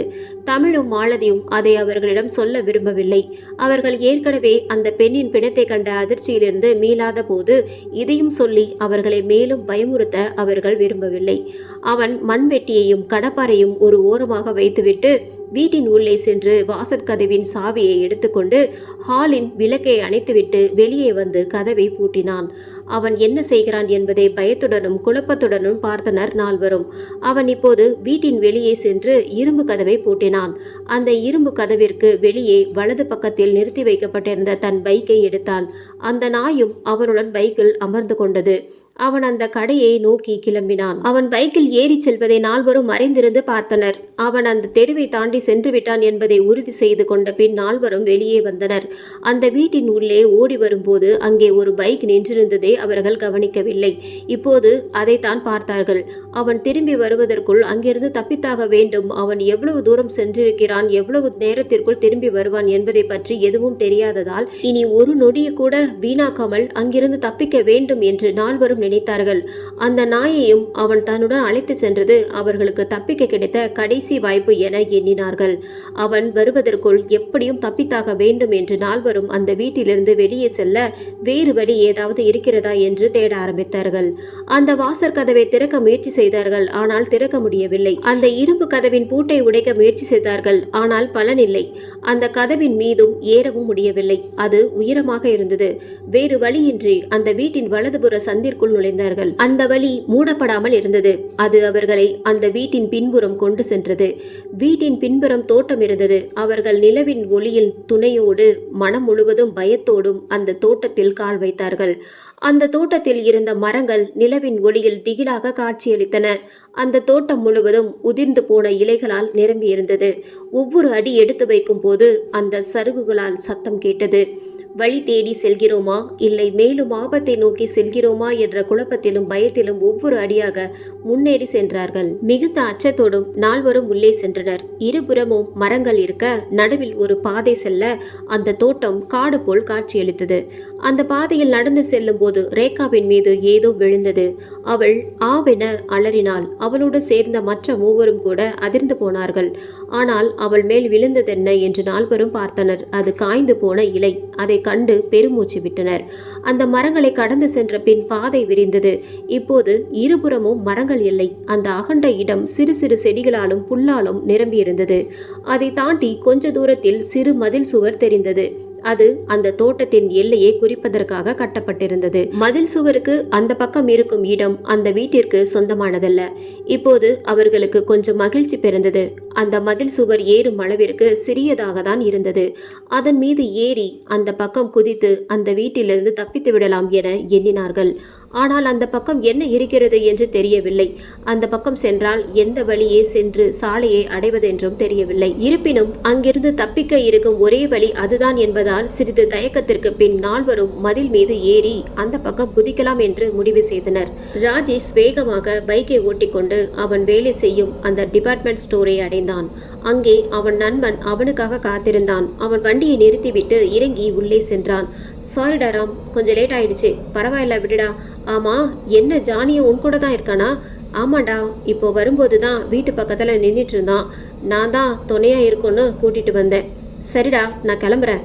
அம்மா நிறைய தடவை ஃபோன் பண்ணிட்டாங்க. நீ கடையை பூட்டிட்டு பத்திரமா வீட்டுக்கு போ. சரிடா ராம், நான் வேணும்னா வீடு வரைக்கும் உன் கூட வரவா? டேய், அதெல்லாம் வேணாம். நான் என்ன குழந்தையா? வீடு பக்கத்தில் தானே இருக்கு, நானே போயிடுறேன். சரி ராம், பார்த்து போ. சரிடா, பாய் என்று கூறிவிட்டு ராஜேஷின் நண்பன் அவன் பைக்கை எடுத்துக்கொண்டு கிளம்பினான். ராஜேஷ் கடையின் எல்லா விளக்குகளையும் அணைத்துவிட்டு ஏசியை நிறுத்திவிட்டு எல்லாம் சரியாக இருக்கிறதா என்று பார்த்துவிட்டு கடைக்கு வெளியே வந்து கடையை பூட்டினான். பைக்கில் ஏறி அமர்ந்தான். திடீரென்று ஒன்று அவன் நினைவிற்கு வந்தது. அதுதான் அந்த கடையின் சிசிடிவி. அவன் மாலை கடையிலிருந்து கிளம்பியது முதல் இப்போது கடையை பூட்டியது வரை அனைத்துமே அதில் பதிவாகி இருந்திருக்கும். பைக்கை நிறுத்திவிட்டு மீண்டும் கடையை திறந்து உள்ளே சென்று கணினியை ஆன் செய்து அன்றைய நாளின் சிசிடிவி பதிவை அளித்தான். அவனுக்கு மேலும் ஒரு யோசனை வந்தது. ஒரு நாளின் பதிவை மட்டும் காணவில்லை என்றால் நிச்சயம் சந்தேகம் வரும். அவன் எளிதாக மாட்டிக்கொள்வான் என்பதால் அந்த வாரம் முழுவதும் இருந்த பதிவை அளித்தான். அவன் பிஎஸ்சி கணினி அறிவியல் படிப்பதாலும் அந்த கடையின் மொத்த விவரமும் அவனுக்கு தெரியும் என்பதாலும் அதை எளிதாக செய்து முடித்தான். அவர்கள் நால்வரும் இப்போது அந்த மதிலை தாண்டி குதித்தனர். அங்கே அவர்கள் கண்ட காட்சி அவர்கள் இரத்தத்தை உறைய வைத்தது. ஏனெனில் அவர்கள் குதித்த இடம் கல்லறை. அவர்கள் அதை சற்றும் எதிர்பார்க்கவில்லை. அந்த நடு இரவில் கல்லறைக்குள் நின்றிருந்தது அவர்களுக்கு அச்சத்தை உண்டாக்கியது. 2 உடல்களைக் கண்டு பயத்தில் இருந்தவர்கள் இப்போது தங்கள் முன் நூற்றுக்கணக்கான உடல்கள் மண்ணில் புதைந்திருப்பதைக் கண்டு மேலும் நடுங்கி போனார்கள். அந்த கல்லறை பெரியதாக இருந்தது. சுற்றி மதில் சுவர் அமைக்கப்பட்டிருந்தது. அவர்கள் குதித்த இடம் அந்த கல்லறையின் பின்பகுதி. அந்த கல்லறையின் முன்புறம் பழைய மரக்கதவு இருந்தது. அது சாத்தப்படாமல் காற்றினால் ஆடிக்கொண்டு கிரீச் கிரீச் என்று சத்தம் எழுப்பி அங்கே உறங்கிக் கொண்டிருந்த ஆன்மாக்களின் தூக்கத்தை கெடுத்தது. மேலும் அந்த சத்தம் நால்வரின் இதய துடிப்பை அதிகரிக்கும் வேலையையும் சரியாக செய்தது. அந்த கதவை தாண்டினால் அவர்கள் சாலையை அடையலாம். ஆனால் அதற்கு அவர்கள் அந்த கல்லறையை கடந்துதான் ஆக வேண்டும். அவர்களுக்கு இப்போது தலை சுற்றுவது போல் இருந்தது.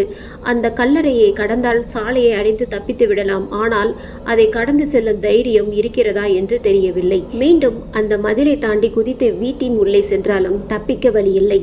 மதில் மேல் பூனை போல் ஆனது அவர்களின் நிலைமை. எந்த பக்கம் செல்வதென்று தெரியாமல் தவித்தனர். இதுவரை அவர்கள் எடுத்த அனைத்து முடிவுகளுமே தவறாகவே அமைந்து மேலும் பிரச்சனையை மட்டுமே உண்டாக்கியதால் என்ன முடிவு எடுப்பதென்று புரியாமல் குழம்பினர். என்னடி பண்ணலாம் இப்போ? தெரியல தமிழ் என்றாள் மணி. நம்ம எப்படியாவது இந்த இடத்தை தாண்டி அந்த கதவு கிட்ட போயிடலாம் தமிழ். ஏய் மாலதி, என்ன விளையாடுறியா? எப்படி இந்த கல்லறையை தாண்டி போறது? நான் வரமாட்டேன்டி, எனக்கு பயமா இருக்கு. நம்ம திரும்பி போயிடலாம் ப்ளீஸ் டி. ரேகா, எனக்கும் பயமா தாண்டி இருக்கு. அதுக்காக இங்கேயே நின்றுட்டு பேசிட்டு இருந்தா எப்படி ரூமுக்கு போக முடியும்? சரிதான் தமிழ், ஆனா நம்மளால அந்த கதவு வரைக்கும் தைரியமா போக முடியுமா? ஆமா மணி, கண்டிப்பா முடியாது. பாதி வழியை தாண்டதே கஷ்டம்டி என்றாள் ரேகா. ரேகாவும் மணியும் அந்த வீட்டில் ஒரு உடலை மட்டுமே கண்டதால் அவர்கள் அந்த வீட்டிற்கு திரும்பி செல்வதே மேல் என நினைத்தனர். ஆனால் தமிழுக்கும் மாலதிக்கும் அந்த ஹாலில் கண்ட காட்சியால் அந்த வீட்டை விட அந்த கல்லறையே மேல் என்று தோன்றியது. ஒரு வழியாக நால்வரும் கல்லறைக்குள் நடந்து சென்று அந்த கதவை அடையலாம் என்றும் முடிவிற்கு வந்தனர். உள்ளே நடந்து செல்ல தொடங்கினார்கள். தமிழ் தன் கை கடிகாரத்தில் மணியை பார்த்தாள். அது சரியாக 12 காட்டியது. எங்கிருந்தோ நாய் ஊளையிடும் சத்தம் கேட்டது. காற்று பலமாக வீசியது. அவர்களுக்கு பயம் அதிகமாகிக் கொண்டே போனது. ஒவ்வொரு அடி எடுத்து வைக்கும் போது அவர்கள் இதய துடிப்பு ஏறிக்கொண்டே போனது. பாதி வழியை அடைவதற்குள் பாதி உயிர் போனது போல் இருந்தது. பின்னாடி யாரோ தொடர்வது போன்ற உணர்வு ஏற்பட்டது. ஜல் ஜல் என்ற சத்தமும் கேட்டது. அது இரவு நேரத்தில் சத்தமிடும் பூச்சிதான். ஆனால் அவர்கள் வேறு விதமாக தான் எண்ணினார்கள். இப்போது அவர்களுக்கு எதிரே இருந்த ஒரு கல்லறைக்கு அருகில் வெள்ளை நிறத்தில் புகை கிளம்பியது. அதை கண்டு ஒரு அடி கூட நகராமல் சிலை போல் நின்றனர். அங்கே ஏதோ எரிந்து கொண்டிருந்து அந்த புகையை கண்டு பேய் என நினைத்து நடங்க தொடங்கினார்கள். யாராக இருந்தாலும் அந்த இரவு நேரத்தில் கல்லறைக்குள் நின்றால் அவ்வாறுதான் எண்ணுவார்கள். அப்படிதான் எண்ணினார்கள். அரண்டவன் கண்ணிற்கு இருண்டதெல்லாம் பேய் என்பது போல் அவர்கள் விஷயத்தில் சரியாக தான் இருந்தது. ஏற்கனவே பயத்தில் இருந்த ரேகா இப்போது கண்களை கூட திறக்க பயந்து தமிழின் கைகளை இருக்க பற்றி கொண்டு அவள் தோளில் முகம் புதைத்தாள். மற்ற மூவரும் கூட முற்றிலும் தைரியத்தை இழந்துவிட்டனர். முன்னே நகர அவர்கள் கால்கள் சற்றும் ஒத்துழைக்கவில்லை. திரும்பி சென்றுவிட வேண்டும் என்று அவர்கள் மனம் வற்புறுத்த ஆரம்பித்தது. ஒன்று அவர்களுக்கு நன்றாக புரிந்துவிட்டது. இனி நிச்சயம் அவர்களால் அந்த கல்லறையின் முன்புற கதவிற்கு செல்ல முடியாது. அப்படியே செல்ல நினைத்தாலும் அவர்கள் இதயம் அந்த கதவை அடையும் முன்பே பயத்தினாலே நின்றுவிடும் நிலையில் இருந்தது. அவர்கள் அந்த கதவை நோக்கி நகர்வதை தற்கொலைக்கு சமமாகவே எண்ணத் தொடங்கினார்கள். அந்த வீட்டிற்கு திரும்பி செல்வதே சரி என்று மூளையும் சொல்ல தொடங்கியது. நால்வரும் வந்த வழியே திரும்பி விடலாம் என்ற முடிவுடன் மதிலை நோக்கி நடக்க ஆரம்பித்தார்கள். கொஞ்ச தூரத்திற்கு பிறகு அவர்களின் நடையில் வேகம் கூடியது. தங்களை ஏதோ நெருங்குவதை போல் உணர்ந்தார்கள். இப்போது நடப்பதற்கு பதிலாக ஓட ஆரம்பித்தார்கள். அவர்களின் பயம் அவர்களை புயல் வேகத்தில் ஓட வைத்தது. ஒரு வழியாக மதிலை அடைந்தார்கள். முதலில் மணியும் அவளுக்கு பின் மாலதியும் மதிலை தாண்டி குதித்தார்கள். ரேகா ஏறி குதித்த பின் தமிழ் கடைசியாக குதித்தாள். நால்வரும் வேகமாக தோட்டத்திற்குள் புகுந்து ஓடினார்கள். ஓடும் வேகத்தில் தமிழ் கால் இடறி கீழே விழுந்தாள். அவளின் கையை பிடித்திருந்த ரேகாவும் அவளோடு சேர்ந்து விழுந்தாள். விழுந்ததை கண்டு முன்னே ஓடிக்கொண்டிருந்த மணியும் மாலதியும் பதறிக்கொண்டு அவர்கள் அருகில் சென்று அவர்களை தூக்கினார்கள். இருவருக்கும் கை கால்களில் கொஞ்சம் அடிபட்டிருந்தது. தமிழின் நெற்றியில் அடிபட்டு ரத்தம் மலிந்தது. ஐயோ தமிழ், நெத்தியில ரத்தம் வருதுடி, பயப்படாத மாலதி, சின்ன அடிதான், வலிக்கல என்றாள். ரேகா, உனக்கு எங்கேயாவது அடிபட்டுச்சா? இல்ல தமிழ், லைட்டா கையில தான் தேய்ச்சிக்கிட்டேன், அவ்வளோதான். பின்பு மெதுவாக நடந்து அந்த வலதுபுற சந்தை அடைந்தார்கள். அவர்கள் சந்தின் முனையை அடையும் போது அந்த வீட்டை நெருங்கினான் ராஜேஷ். அவன் உள்ளே வருவதற்குள் இடதுபுற சந்தை அடைந்துவிட வேண்டும் என்று இடதுபுறம் நோக்கி ஓடினார்கள். ஏனெனில் வலதுபுற சந்து இடதுபுற சந்தை விட இருட்டாக இல்லாததால் அவர்கள் அங்கே மறைந்திருப்பதை அவன் எளிதில் பார்த்துவிடலாம். அதனால் அவர்கள் இடதுபுறம் செல்ல நினைத்தார்கள். வீட்டின் வாசல் கதவை தாண்டி இடதுபுறம் செல்லும் முன்பே அவன் இரும்பு கதவின் முன் வந்து நின்றான். அவனிடம் மாட்டிக்கொண்டோம் என நினைத்தார்கள். அவர்கள் நல்ல நேரம் அவன் அவர்களை பார்க்கவில்லை. ராஜேஷ் பூட்டை திறக்க ஆரம்பித்தான். அவன் பார்ப்பதற்கு முன்பே இடதுபுற சந்திற்குள் ஓடி மறைந்து கொண்டார்கள். அவன் கதவை திறந்து கொண்டு உள்ளே சென்று மீண்டும் கதவை பூட்டினான். பிறகு வாசற் கதவை திறந்து விளக்கை போட்டுவிட்டு வெளியே வந்து மீண்டும் குழி தோண்டும் வேலையை தொடங்கினான். அவன் குழியை தோண்டி முடிக்கும் முன்பே ஏதாவது செய்து தப்பித்தாக வேண்டும் என்ற முடிவிற்கு வந்தார்கள் நால்வரும். அவனுக்கு தெரியாமல் தப்பிக்க முடியாது. எனவே அவனை தாக்கிதான் ஆக வேண்டும். இனிமே நம்ம பயந்துட்டு இருந்தா நம்மளால கண்டிப்பா தப்பிக்க முடியாது. ஏதாவது செஞ்சுதான் ஆகணும். எல்லாத்தையும் பார்த்து ஏற்கனவே நிறைய பயந்துட்டோம். இனியும் பயந்துட்டு இருந்தா நமக்கு நாமே குழி தோண்டிக்கிறோம்னு தான் அர்த்தம். என்ன பண்ண போறீங்க 3 பேரும்? ஏதாவது பிரச்சனை ஆகிட போதுடி. ரேகா, நம்ம எதுவும் பிரச்சனை பண்ணலைனாலும் நமக்கு தான் பிரச்சனை. பயப்படாத, நம்ம 4 பேர், அவன் ஒருத்தன் தான்.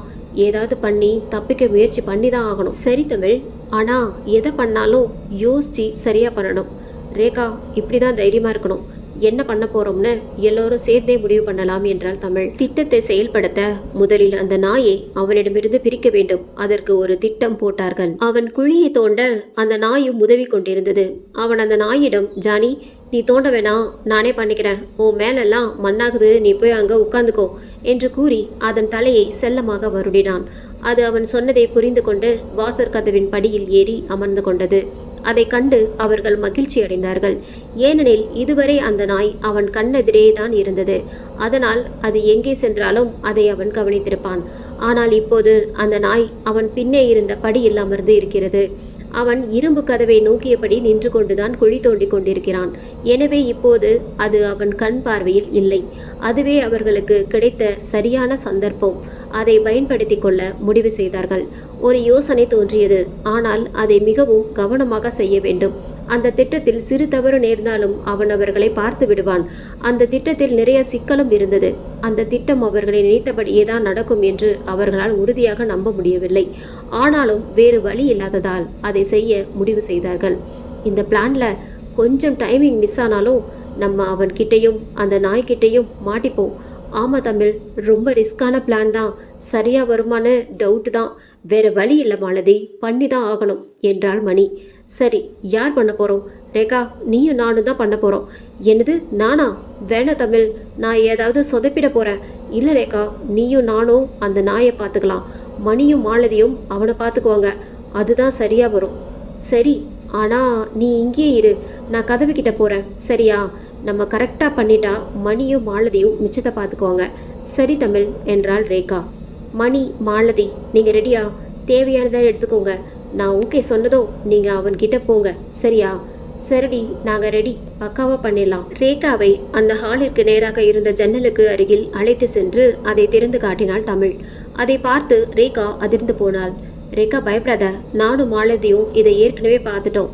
உங்ககிட்ட சொல்ல வேணான்னு தான் நினச்சோம். ஆனால் இப்போ வேற வழி இல்லை. சரி தமிழ், எனக்கு புரியுது. ஓகே, பயப்படாத, சரியா பண்ண, நான் போகிறேன். மணியும் மாலதியும் சந்தின் முனையில் நின்றிருந்தார்கள். ரேகா ஜன்னல் அருகில் நின்றிருந்தாள். தமிழ் சந்திற்கு வெளியே வந்து நின்றாள். நால்வரும் தயாராக இருந்தார்கள் திட்டத்தை செயல்படுத்த. ரேகா அவர்களின் திட்டப்படி அந்த ஹாலின் ஜன்னல் வழியே சிறு கல் ஒன்றை மெதுவாக பயந்து கொண்டே வீசினாள். அந்த கல் வாசற்படியில் அமர்ந்திருந்த அந்த நாயின் அருகில் விழுந்தது. அது அவர்கள் நினைத்தபடி அந்த நாயின் கவனத்தை ஈர்த்தது. அந்த கல் விழுந்த சத்தத்தை கேட்ட நாய் அது என்னவென்று தெரிந்து கொள்ள வீட்டின் உள்ளே நுழைந்தது. ராஜேஷ் அதை கவனிக்கவில்லை. அதை சந்திற்கு வெளியே நின்றிருந்த தமிழ் பார்த்துவிட்டு மகிழ்ச்சி அடைந்து மெதுவாக சத்தமின்றி வாசற்கதவை நோக்கி நகர்ந்தாள். அந்த நாய் வீட்டின் உள்ளே அந்த கல்லிற்கு அருகில் சென்றது. மீண்டும் மற்றொரு கல் கொஞ்சம் தூரத்தில் விழுந்தது. அந்த நாய் அதை பார்க்க மீண்டும் அந்த கல் அருகில் சென்றது. தமிழ் இப்போது சரியாக வாசற்கதவை அடைந்துவிட்டாள். அவளுக்கு பதற்றம் அதிகரித்தது. அவள் இப்போது மிகவும் கவனமாக இருக்க வேண்டும். ஏனெனில் அவளுக்கு எதிரேதான் அவன் குழி தோண்டி கொண்டிருக்கிறான். அவள் சின்ன சத்தம் எழுப்பினாலும் அவன் அவளை பார்த்து விடுவான். மேலும் அவர்கள் திட்டத்தின் முதல் கட்டத்தில் வெற்றி பெற்றதால் மட்டுமே தப்பிக்க முடியும். முதல் கட்டம் தோல்வியடைந்தால் அவனிடம் மாட்டிக்கொள்வார்கள். ரேகா இப்போது கடவுளை வேண்டிக் கொண்டு கடைசி கல்லை வீசினாள். மூன்றாவது கல் ஹால் நடுவே விழுந்தது. அந்த நாய் அந்த கல்லிற்கு அருகிலும் சென்றது. தமிழ் இப்போது சத்தமின்றி அந்த வாசற்கதவை சாத்தினாள். சாத்திவிட்டு ஒரு நொடி கூட தாமதிக்காமல் சந்தின் முனையில் நின்றிருந்த மணிக்கும் மாலதிக்கும் சைகை காட்டினாள். ஏனெனில் ஒரு நொடி தாமதித்தாலும் அந்த நாய் வீட்டின் உள்ளே சாத்தப்பட்டதை உணர்ந்து அதை ராஜேஷிடம் தெரிவிக்க குறைக்க ஆரம்பித்துவிடும். அப்படி நடந்தால் அவர்கள் திட்டம் நிச்சயம் தோல்விதான். அந்த நாய்தான் உள்ளே சாத்தப்பட்டிருப்பதை உணரும் முன்பே திட்டம் முழுவதையும் செயல்படுத்த வேண்டும்.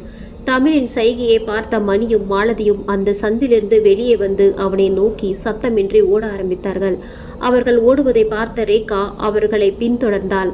மிகவும் தீவிரமாக குழி தோண்டி கொண்டிருந்த ராஜேஷ் தன்னை சுற்றி நடக்கும் எதையும் கவனிக்கவில்லை. விரைவாக குழி தோண்டி முடித்து இரு உடல்களையும் புதைத்துவிட்டு வீடு திரும்ப வேண்டும் என்ற எண்ணம் மட்டுமே அவனை முழுமையாக ஆட்கொண்டிருந்தது. அதனால் அவன் தனக்கு பின்னே நடந்து கொண்டிருந்த எதையும் கவனிக்கவில்லை. மணி தன் கையில் இருந்த கட்டையால் ராஜேஷின் தலையில் ஓங்கி அடித்தாள். அந்த அடியை சற்றும் எதிர்பார்க்காத ராஜேஷ் தன் உடலில் மின்சாரம் பாய்ந்தது போல் உணர்ந்தான். அவன் என்ன நடந்ததென்று பின்னே திரும்பி பார்க்க முயற்சிக்கும் போது மாலதி அவன் முன்னே சென்று தன் கை நிறைய வைத்திருந்த மண்ணை அவன் கண்களில் தூவினாள். ராஜேஷ் கண்களை திறக்க முடியாமல் நிலை தடுமாறி கீழே விழுந்தான். இது நடந்து முடியவும் ரேகா இரும்பு கதவருகில் ஓடிச் சென்று நிற்கவும் சரியாக இருந்தது. அவனை அடித்துவிட்டு மணியும் மாலதியும் கூட இரும்பு கதவை நோக்கி ஓடினார்கள். தமிழ் கீழே விழுந்தவனின் டிஷர்ட் பாக்கெட்டில் இருந்த இரும்பு கதவு சாவியை குனிந்து எடுத்து மாலதி மணியிடம் தூக்கி போட்டாள். அவர்கள் அதை இரும்பு கதவருகில் நின்றிருந்த ரேகாவிடம் தூக்கி போட்டார்கள்.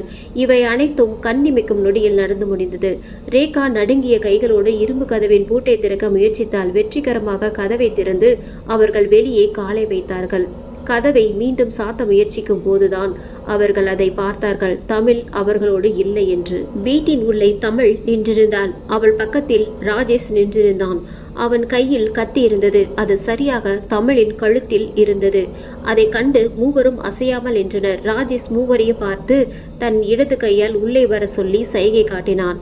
அவன் வலது கை தமிழின் கழுத்தில் கத்தியை வைத்திருந்தது. மூவரும் பயந்து கொண்டே இரும்பு கதவை திறந்து உள்ளே சென்றனர். அவன் கதவை மீண்டும் பூட்டுமாறு சைகை காட்டினான். ரேகா நடுங்கிய கைகளோடு கதவை பூட்டினாள். அவன் ரேகாவிடம் சாவியை தன்னிடம் தூக்கி போடுமாறு சைகை காட்டினான். ரேகா சாவியை அவனிடம் தூக்கி போட அவன் தன் இடது கையால் அதை சரியாக பிடித்தான். பின் அதை தன் ஜீன்ஸ் பாக்கெட்டில் வைத்து கொண்டான். தமிழ் தங்கள் திட்டம் தன்னால் தோல்வியடைந்தது. தன் தோழிகள் அவரிடம் மாட்டிக்கொண்டதை நினைத்து வருந்தினாள். மூவரும் தங்கள் கதை முடிந்தது என்று நினைத்தார்கள். இப்போது அவனை நோக்கி கடும் பயத்துடன் சென்றார்கள். அவர்களுக்கு தமிழ் அவனிடம் எப்படி மாட்டிக்கொண்டாள் என்று புரியவில்லை. மேலும் அவன் கத்தி வைத்திருப்பான் என்று அவர்கள் எதிர்பார்க்கவில்லை. தமிழ் அவன் டிஷர்ட் பாக்கெட்டில் இருந்து சாவியை எடுத்து தூக்கி போட்டுவிட்டு ஓட முயற்சிக்கும் போது அவள் கையை அவன் தன் இடது கையால் பிடித்து விட்டான். அவள் தன் கையை விடுவிக்கும் முன்பே அவன் தன் வலது கையால் தன் ஜீன்ஸில் மறைத்து வைத்திருந்த கத்தியை எடுத்து அவள் கழுத்தில் வைத்த பின் மெதுவாக எழுந்து நின்றான்.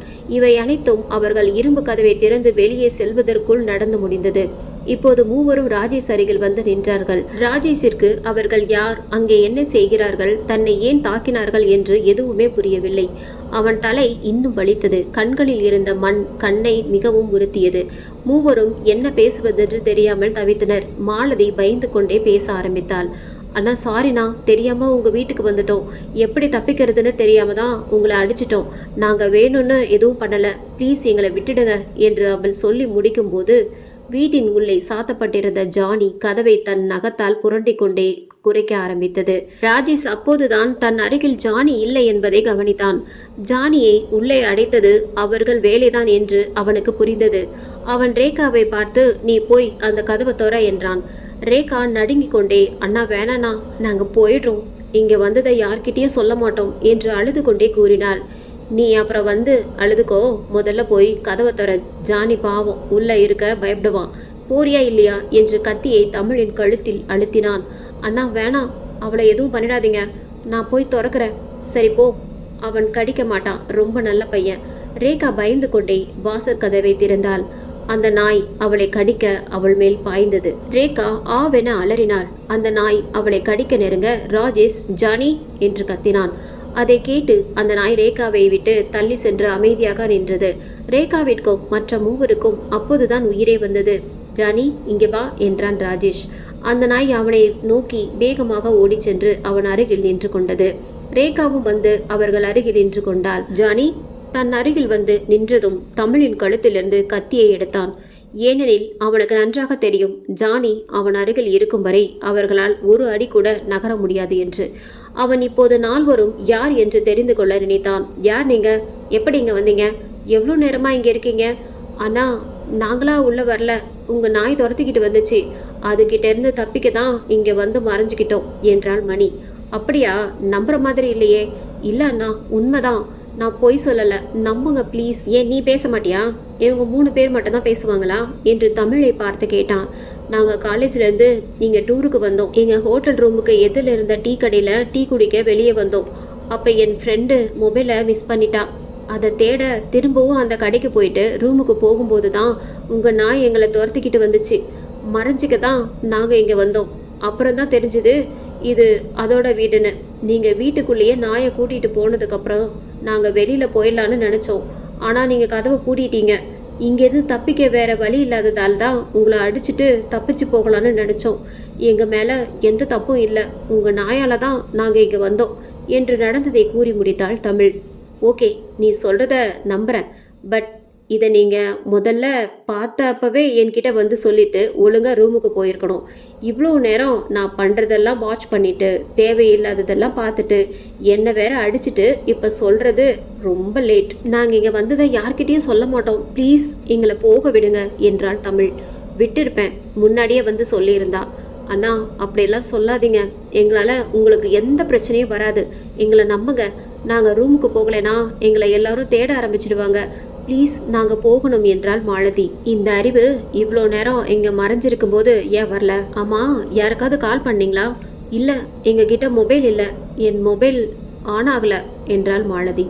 அதை கேட்டு ராஜேஷ் மகிழ்ச்சி அடைந்தான். இதுவரை அவர்கள் யாரையும் தொடர்பு கொள்ளவில்லை, எனவே அவர்களால் எந்த பிரச்சனையும் வராது என்று நிம்மதி அடைந்தான். இனிமேலும் பிரச்சனை வராமல் பார்த்து கொள்ள வேண்டும் என்று முடிவு செய்தான். சரி அதை விடு, என் தலையில் அடிச்சது யாரு என்று தன் தலையை பிடித்து கேட்டான். நால்வரும் அமைதியானார்கள். மணிக்கு பயம் அதிகரித்தது. என்ன இப்போ சொல்ல முடியுமா முடியாதா என்று சற்று கோபமாக கேட்டான். நால்வரும் மௌனத்தை மட்டுமே பதிலாக தந்தனர். ராஜேஷிற்கு கோபம் அதிகரிக்க மீண்டும் தமிழின் கழுத்தில் கத்தியை வைத்து என் அடிச்சது யாரு என்று கத்தினான். இப்போது வேற வழி இல்லாததால் மணி பயந்து கொண்டே பேச ஆரம்பித்தாள். அண்ணா சாரிண்ணா, நான் தான் உங்களை அடித்தேன், வேணும்னு பண்ணலை, வேற வழி இல்லாததால அடிச்சிட்டேன், ப்ளீஸ் எங்களை விட்டுடுங்க, நாங்கள் போயிடுறோம். ஓ நீதானா? அது நீ தப்பிக்க அடித்த மாதிரி தெரியலையே, என்னை கொள்ள அடித்த மாதிரி தான் இருக்குப்பா, இன்னும் செம்மையாக வலிக்குது. இல்லைண்ணா அப்படிலாம் இல்லை, சரி சரி போனால் போகுதுன்னு உன்னை மன்னிக்கிறேன், ரொம்ப தேங்க்ஸ் அண்ணா, நாங்கள் போகலாமா? என்னது? நான் எப்போ உங்களை போக சொன்னேன்? நான் இங்கே ஏன் குழி தோன்றேன்னு உங்களுக்கு தெரியுமா? நால்வரும் என்ன சொல்வதென்று தெரியாமல் முழித்தனர். என்ன பதில காணோம்? தெரியாதுன்னா தெரியாதுன்னு சொல்லியிருப்பீங்க, நீங்கள் முழிக்கிறத பார்த்தா நல்லா தெரியுது உங்களுக்கு தெரியும்னு. ஓகே, இனி பேசி டைம் வேஸ்ட் பண்ண வேணாம், வேலையை பார்ப்போம். ராஜேஷ் கூறியதை கேட்டு நால்வரும் பேய் அறிந்தது போல் திகைத்திருந்தனர். இவர் என்ன சொல்கிறான்? என்ன பண்ண போகிறான்? ஐயோ கடவுளே, இவன் கிட்ட இருந்து காப்பாற்ற யாருமே இல்லையா? உயிரோட இங்கிருந்து போவோமா மாட்டோமா என்று நால்வரும் மனதிற்குள் குமுறினார்கள். அவர்களின் மரண பீதி அவர்கள் முகத்திலேயே தெள்ள தெளிவாக தெரிந்தது. என்ன சொல்றது காதல் விழலையா? வேலையை பார்க்கலான்னு சொன்னேன். என்ன சொல்றீங்க? புரியல. நாங்க என்ன பண்ணணும் என்று கேட்டாள் தமிழ். நல்ல கேள்வி. இதுக்கு பதில் சொல்றதுக்கு முன்னாடி நான் ஒரு கேள்வி கேட்குறேன். அதுக்கு பதில் சொல்லும். முதல்ல ஜானியை எப்படி உள்ள வச்சு சாத்துறீங்க? அதை யார் பண்ணது? அந்த கேள்வியை ஒரு காரணமாக தான் கேட்டான் அவன். ஐயோ, இவன் என்ன கேள்வி மேலே கேள்வி கேட்டு கொள்றானே என்று நினைத்தார்கள் நால்வரும். பதில் சொல்லவில்லை என்றால் மீண்டும் தன் கழுத்தில் தான் கத்தியை வைப்பான் என்று புரிந்து கொண்ட தமிழ் பதில் சொல்ல முடிவு செய்தாள். நான் தான் கதவை சாத்தினேன். ஓகே, ஆனால் ஜானி வெளியில தானே உட்கார்ந்துருந்தான். எப்படி உள்ள வச்சு சாத்தின? ஜன்னல் வழியா ஹாலில் கல்லை தூக்கி போட்டோம். அந்த சத்தம் கேட்டு வீட்டுக்குள்ளே போச்சு. அப்போ நான் கரெக்டாக வந்து கதவை சாத்திட்டேன். சூப்பர், நல்லா தான் பிளான் பண்ணியிருக்கீங்க. பட் பாவம், உங்கள் கெட்ட நேரம் கடைசியில் சொதப்பிக்கிச்சு. சரி, அதை விடு. உள்ளே இருந்த டெட் பாடியை நீ மட்டும்தான் பார்த்தியா, இல்லை இவங்களும் பார்த்தாங்களா என்று நேரடியாக கேட்டான். நால்வரும் அந்த கேள்வியை சற்றும் எதிர்பார்க்கவில்லை. தமிழ் ரேகாவிடம் உண்மையை கூறிய போதே மணியிடமும் கூறிவிட்டாள். எனவே நால்வரும் இப்போது அவன் கேட்ட கேள்வியால் வெலவெலுத்து நின்றனர். அவன் ஏன் அந்த கேள்வியை கேட்டான் என்று அப்போதுதான் அவர்களுக்கு புரிந்தது. நாயை உள்ளே வைத்து யார் சாத்தியிருந்தாலும் அவர்கள் நிச்சயம் அந்த ஹாலின் நடுவே கிடந்த உடலை பார்க்க தவறி இருக்க மாட்டார்கள் என்று யூகித்தேதான் அதை கேட்டான். அவன் விரித்த வலையில் நால்வரும் சிக்கி கொண்டார்கள். என்ன பதில காணோம்? அப்ப 4 பேருமே பார்த்துருக்கீங்க, அப்படிதானே? நால்வரும் பதில் கூறவில்லை என்றாலும் அவர்கள் முகத்தில் தெரிந்த பயமே அவர்களை காட்டி கொடுத்தது. இனி பொய் சொல்ல வாய்ப்பில்லை என்று நன்றாக புரிந்தது. நாங்க இங்க பார்த்ததை சத்தியமா யார்கிட்டயும் சொல்ல மாட்டோம்னா ப்ளீஸ் எங்களை விட்டுடுங்க என்று அழுது கொண்டே கூறினாள் ரேகா. சரி, எனக்கு ஒரு டவுட். நீ ஒரு கொலை பண்ணிட்ட, அதை 4 பேர் பார்த்துட்டாங்க. அவங்கள நீ விட்டா நிச்சயம் அவங்களால உனக்கு பிரச்சனை வரும்னு தெரிஞ்சே நீ அவங்கள விட்டுருவியா? விடமாட்டல்ல. அப்புறம் நான் மட்டும் எப்படி விடுவேன்? நால்வரும் தங்கள் முடிவு ராஜேஷ் கையில் தான் இருக்கிறது என்று நினைத்தார்கள். ஆசையா சுற்றுலாவிற்கு கிளம்பி வந்தது இவன் கையால் சாகதானா என்று எண்ணும் போதே அழுகை வந்தது அவர்களுக்கு. அண்ணா, தயவு செஞ்சு எங்களை விட்டுடுங்க, எங்களை கொன்னுடாதீங்க ப்ளீஸ் என்று கெஞ்சினாள் மாலதி. அட என்ன நீ? நான் எப்போ உங்களை கொல்ல போறேன்னு சொன்னேன்? எனக்கு இன்னும் அந்த ஐடியாவே வரலையே. அதை கேட்டு நால்வரும் குழம்பினார்கள். அவன் என்ன நினைக்கிறான், என்ன செய்ய போகிறான் என்று எதுவும் அவர்களுக்கு புரியவில்லை. என்ன புரியலையா? நான் சொல்றத செஞ்சா நீங்க இங்கிருந்து உயிரோட போகலாம். அதை கேட்டு கொஞ்சம் நிம்மதி வந்தாலும் அவன் என்ன செய்ய சொல்ல போகிறான் என்று எண்ணும் போது படபடப்பு அதிகரித்தது. நாங்க என்ன செய்யணும் என்று கேட்டால் மணி. ஒன்றும் பெருசா செய்ய வேணாம், சின்ன ஹெல்ப் பண்ணா போதும். என்ன ஹெல்ப் என்று கேட்டாள் தமிழ். அதுவா, இந்த குழி இருக்குல்ல, அதை இன்னும் ஆழமா தோண்டி வீட்டுக்குள்ள இருக்கிற டெட் பாடியை உள்ள போட்டு புதைச்சிடுங்க. ஓகே? அதை கேட்டு நால்வரும் அதிர்ந்தார்கள். என்ன இவன் மரம் நடுவது போல் இவ்வளவு எளிதாக சொல்கிறான்? இதுவரை இப்படி கோரமாக கொலை செய்யப்பட்ட ஒருவனை நேரில் பார்த்தது கூட இல்லையே. அந்த உடலை எப்படி கொண்டு வந்து குழிக்குள் புதைப்பது? மேலும் இவன் கொலை செய்தவனை நாம் ஏன் புதைக்க வேண்டும்? அப்படி செய்தால் இவன் செய்த கொலையில் நமக்கு பங்குள்ளது போல் ஆகிவிடாதா என்றும் பல கேள்விகள் அவர்களை நிலை தடுமாற வைத்தன. நாங்க எதுக்கு இதை செய்யணும் என்று கேட்டாள் தமிழ். நீங்க செஞ்சுதான் ஆகணும். அண்ணா, நாங்க எப்படின்னா இதை செய்ய முடியும்? நாங்க கண்டிப்பா இந்த கொலையை பத்தி யார்கிட்டயும் சொல்ல மாட்டோம்னா எங்களை நம்புங்க ப்ளீஸ் என்றாள் ரேகா. நான் எப்படி உங்களை நம்புறது? இப்போ இப்படி பேசிட்டு இங்கிருந்து போன உடனே போலீஸுக்கு கால் பண்ணி சொல்லிட்டீங்கன்னா நான் எதுக்கு தேவையில்லாம ரிஸ்க் எடுக்கணும்? இதுவே பாடியை நீங்களே புதைச்சிங்கன்னா இந்த கொலையில உங்களுக்கும் பங்கு இருக்கு. அப்போது அதை பற்றி கண்டிப்பாக வெளியில் சொல்ல மாட்டீங்க. அப்படியே சொன்னாலும் பாடியை புதைக்க நீங்கள் தான் ஹெல்ப் பண்ணீங்க, இந்த கொலையில் உங்களுக்கும் சம்மந்தம் இருக்குன்னு சொல்லுவேன் என்று குண்டை தூக்கி போட்டான். நால்வருக்கும் தலை வெடித்து விடும் போல் இருந்தது. ஐயோ, என்ன இவன் இப்படியெல்லாம் யோசிக்கிறான்? நம்மையும் இந்த கொலையில இழுத்து விடாமல் விடமாட்டான் போல என்று திணறினார்கள். நாங்கள் கண்டிப்பாக போலீஸ்கிட்ட சொல்ல மாட்டோம். எங்களுக்கு எதுக்கு தேவையில்லாத பிரச்சனை. நாங்கள் இன்னும் 2 நாளில் இந்த ஊரை விட்டே போயிடுவோம் என்றாள் தமிழ். அதெல்லாம் எனக்கு தேவையில்லாத விஷயம். சீக்கிரமா புதைச்சிட்டு உங்க ரூமுக்கு போங்க. நானும் வீட்டுக்கு போகணும். நானா இருந்ததால உங்களை உயிரோட விடணும்னு நினைக்கிறேன். என் இடத்துல வேற யாராவது இருந்தாலும் உங்களை உயிரோட விட மாட்டாங்க. எனக்கு தேவையில்லாம 4 கொலை பண்ண விருப்பம் இல்லை. இவன் நல்லவனா கெட்டவனா? இப்போ இப்படி பேசிட்டு அப்புறம் இந்த விஷயத்தை வச்சு ஏதாவது பிரச்சனை பண்ணா என்ன பண்றது என்று தோன்றியது.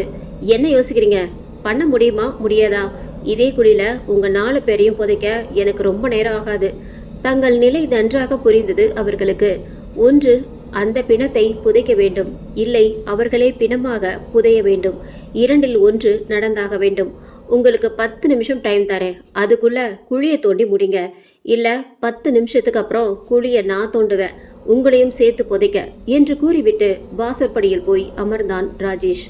நால்வரும் நெருப்பு மேல் நிற்பது போல் உணர்ந்தார்கள்.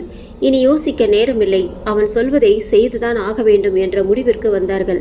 படியில் அமர்ந்திருந்த ராஜேஷ் அவர்கள் குழி தோண்ட தயாரானதை பார்த்துவிட்டு, குட் டெசிஷன், இப்பொழுது நம்மெல்லாம் பார்ட்னர்ஸ் இந்த கொலையில என்றான். Okay partners, your time starts now. சீக்கிரமாக தோண்டுங்க. பாடியை உள்ளேருந்து தூக்கிட்டு வர நான் ஹெல்ப் பண்ணுறேன். அவன் ரொம்ப வெயிட்டாக இருப்பான், உங்களால் தூக்க முடியாது. நாம தான் இப்போ பார்ட்னர்ஸ் ஆயிட்டோம்ல, இந்த சின்ன ஹெல்ப் கூட நான் பண்ணலைன்னா நல்லா இருக்காதுல்ல. நால்வரும் தங்கள் தலைவிதி இதுதான் என்று நினைத்து கொண்டு குழியை வேகமாக தோண்ட ஆரம்பித்தார்கள்.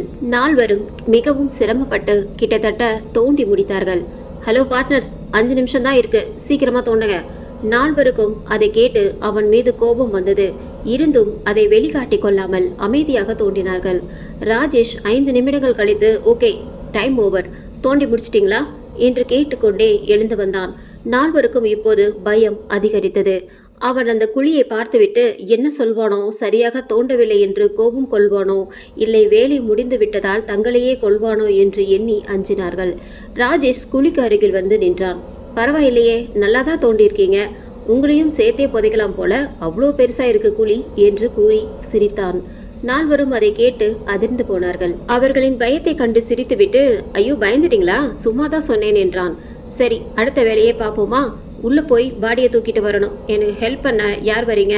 குழியை தோண்டி மிகவும் களைத்து விட்ட அவர்களுக்கு மேலும் அந்த உடலை வேறு தூக்கி வர வேண்டுமா என்று எண்ணும் போதே தலை சுற்றியது. என்ன, இதுக்கும் யாரும் பதில் சொல்ல மாட்டீங்க அப்படித்தானே? அப்ப சரி, நான் கூப்பிடுறவங்க வாங்க. மணியை பார்த்து நீ வா என்றான். அவள், அண்ணா வேணாண்ணா, எனக்கு பயமா இருக்கு, நான் வரல ப்ளீஸ் என்றாள். என்ன, அடிக்கும்போது உனக்கு பயமா இல்லையா? இப்போ மட்டும்தான் பயமா இருக்கா?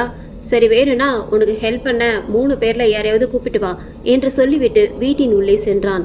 மணி என்ன செய்வதென்று தெரியாமல் தவித்தாள். மூவரில் யாரை அழைப்பதென்று தெரியாமல் முழித்தாள். பிறகு தமிழை அழைத்து கொண்டு வீட்டின் உள்ளே சென்றாள்.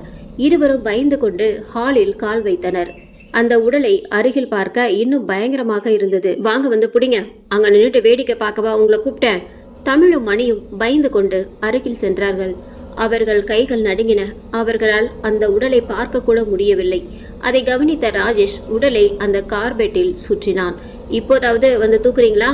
தமிழும் மணியும் அந்த உடலின் கால் பகுதியை பிடித்து கொண்டார்கள். ராஜேஷ் தலைப்பகுதியை பிடித்து கொண்டான். உடல் முழுவதும் கார்பெட்டில் சுற்றப்பட்டு விட்டதால் அவர்கள் கொஞ்சம் எளிதாக தூக்கிவிட்டார்கள். கனமாக இருந்த போது உடல் முழுவதுமாக மூடப்பட்டு விட்டதால் கொஞ்சம் பயமின்றி தூக்கினார்கள். எப்படியோ சிரமப்பட்டு குழிக்குள் உடலை போட்டார்கள். அப்பா, எவ்வளோ வெயிட்டா இருக்கான், நீங்க இல்லைனா இவனை தூக்கியே இருக்க முடியாது போல. அப்படி என்னதாண்டா சாப்பிட்ட தினேஷ்? அவன் பேசியதை கேட்ட நால்வருக்கும் இருந்தவன் பெயர் தினேஷ் என்று புரிந்தது. உடலை உள்ளே போட்ட பிறகு அவர்களுக்கு அந்த பெண்ணின் உடலை பற்றி ஞாபகம் வந்தது. அடுத்தது அந்த பெண்ணின் உடலை கொண்டு வர சொல்வானோ, அந்த பெண்ணின் உடலை பற்றி நமக்கு தெரியும் என்று அவனுக்கு தெரிந்தால் என்ன ஆகும்? அந்த அறையில் கைபேசி வேறு கிடைக்கின்றதே, அதை அவன் பார்த்தால் என்ன ஆகுமோ என்று நினைத்து பதறினார்கள். நால்வரும் அடுத்து என்ன நிகழப் போகிறதென்று நினைத்து தவித்து கொண்டிருந்தார்கள். என்ன, திருவிழால காணாம போன மாதிரி திருன்னு முழிக்கிறீங்க? வேற ஏதாவது வேலை பார்த்து வச்சிருக்கீங்களா? இல்லைனா அப்படிலாம் எதுவும் பண்ணல என்றாள் மாலதி. இல்லையே, எனக்கு என்னமோ டவுட் ஆயிருக்கே, உங்களுக்கு வேற ஏதோ தெரியும் போல.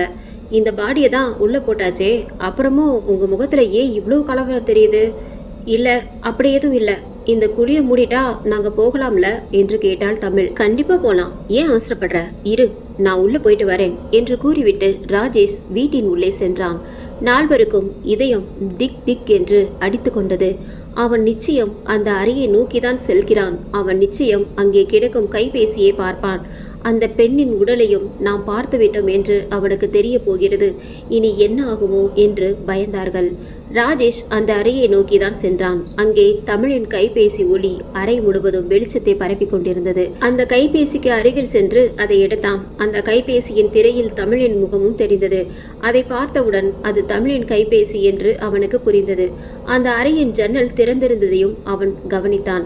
அந்த கைபேசி எப்படி உள்ளே வந்ததென்றும் அவனுக்கு புரிந்தது. அந்த கைபேசியை தன் பாக்கெட்டில் வைத்துக் கொண்டான். பிறகு அங்கே மேஜைக்கு அருகே இருந்த நாற்காலியை எடுத்து அந்த பெண்ணின் உடலிற்கு அருகில் போட்டு அதன் மீது ஏறி அந்த பெண்ணின் கழுத்தில் சுற்றப்பட்டிருந்த துப்பட்டாவை அவிழ்த்தான். அந்த பெண்ணின் உடலை மெதுவாக கீழே இறக்கினான்.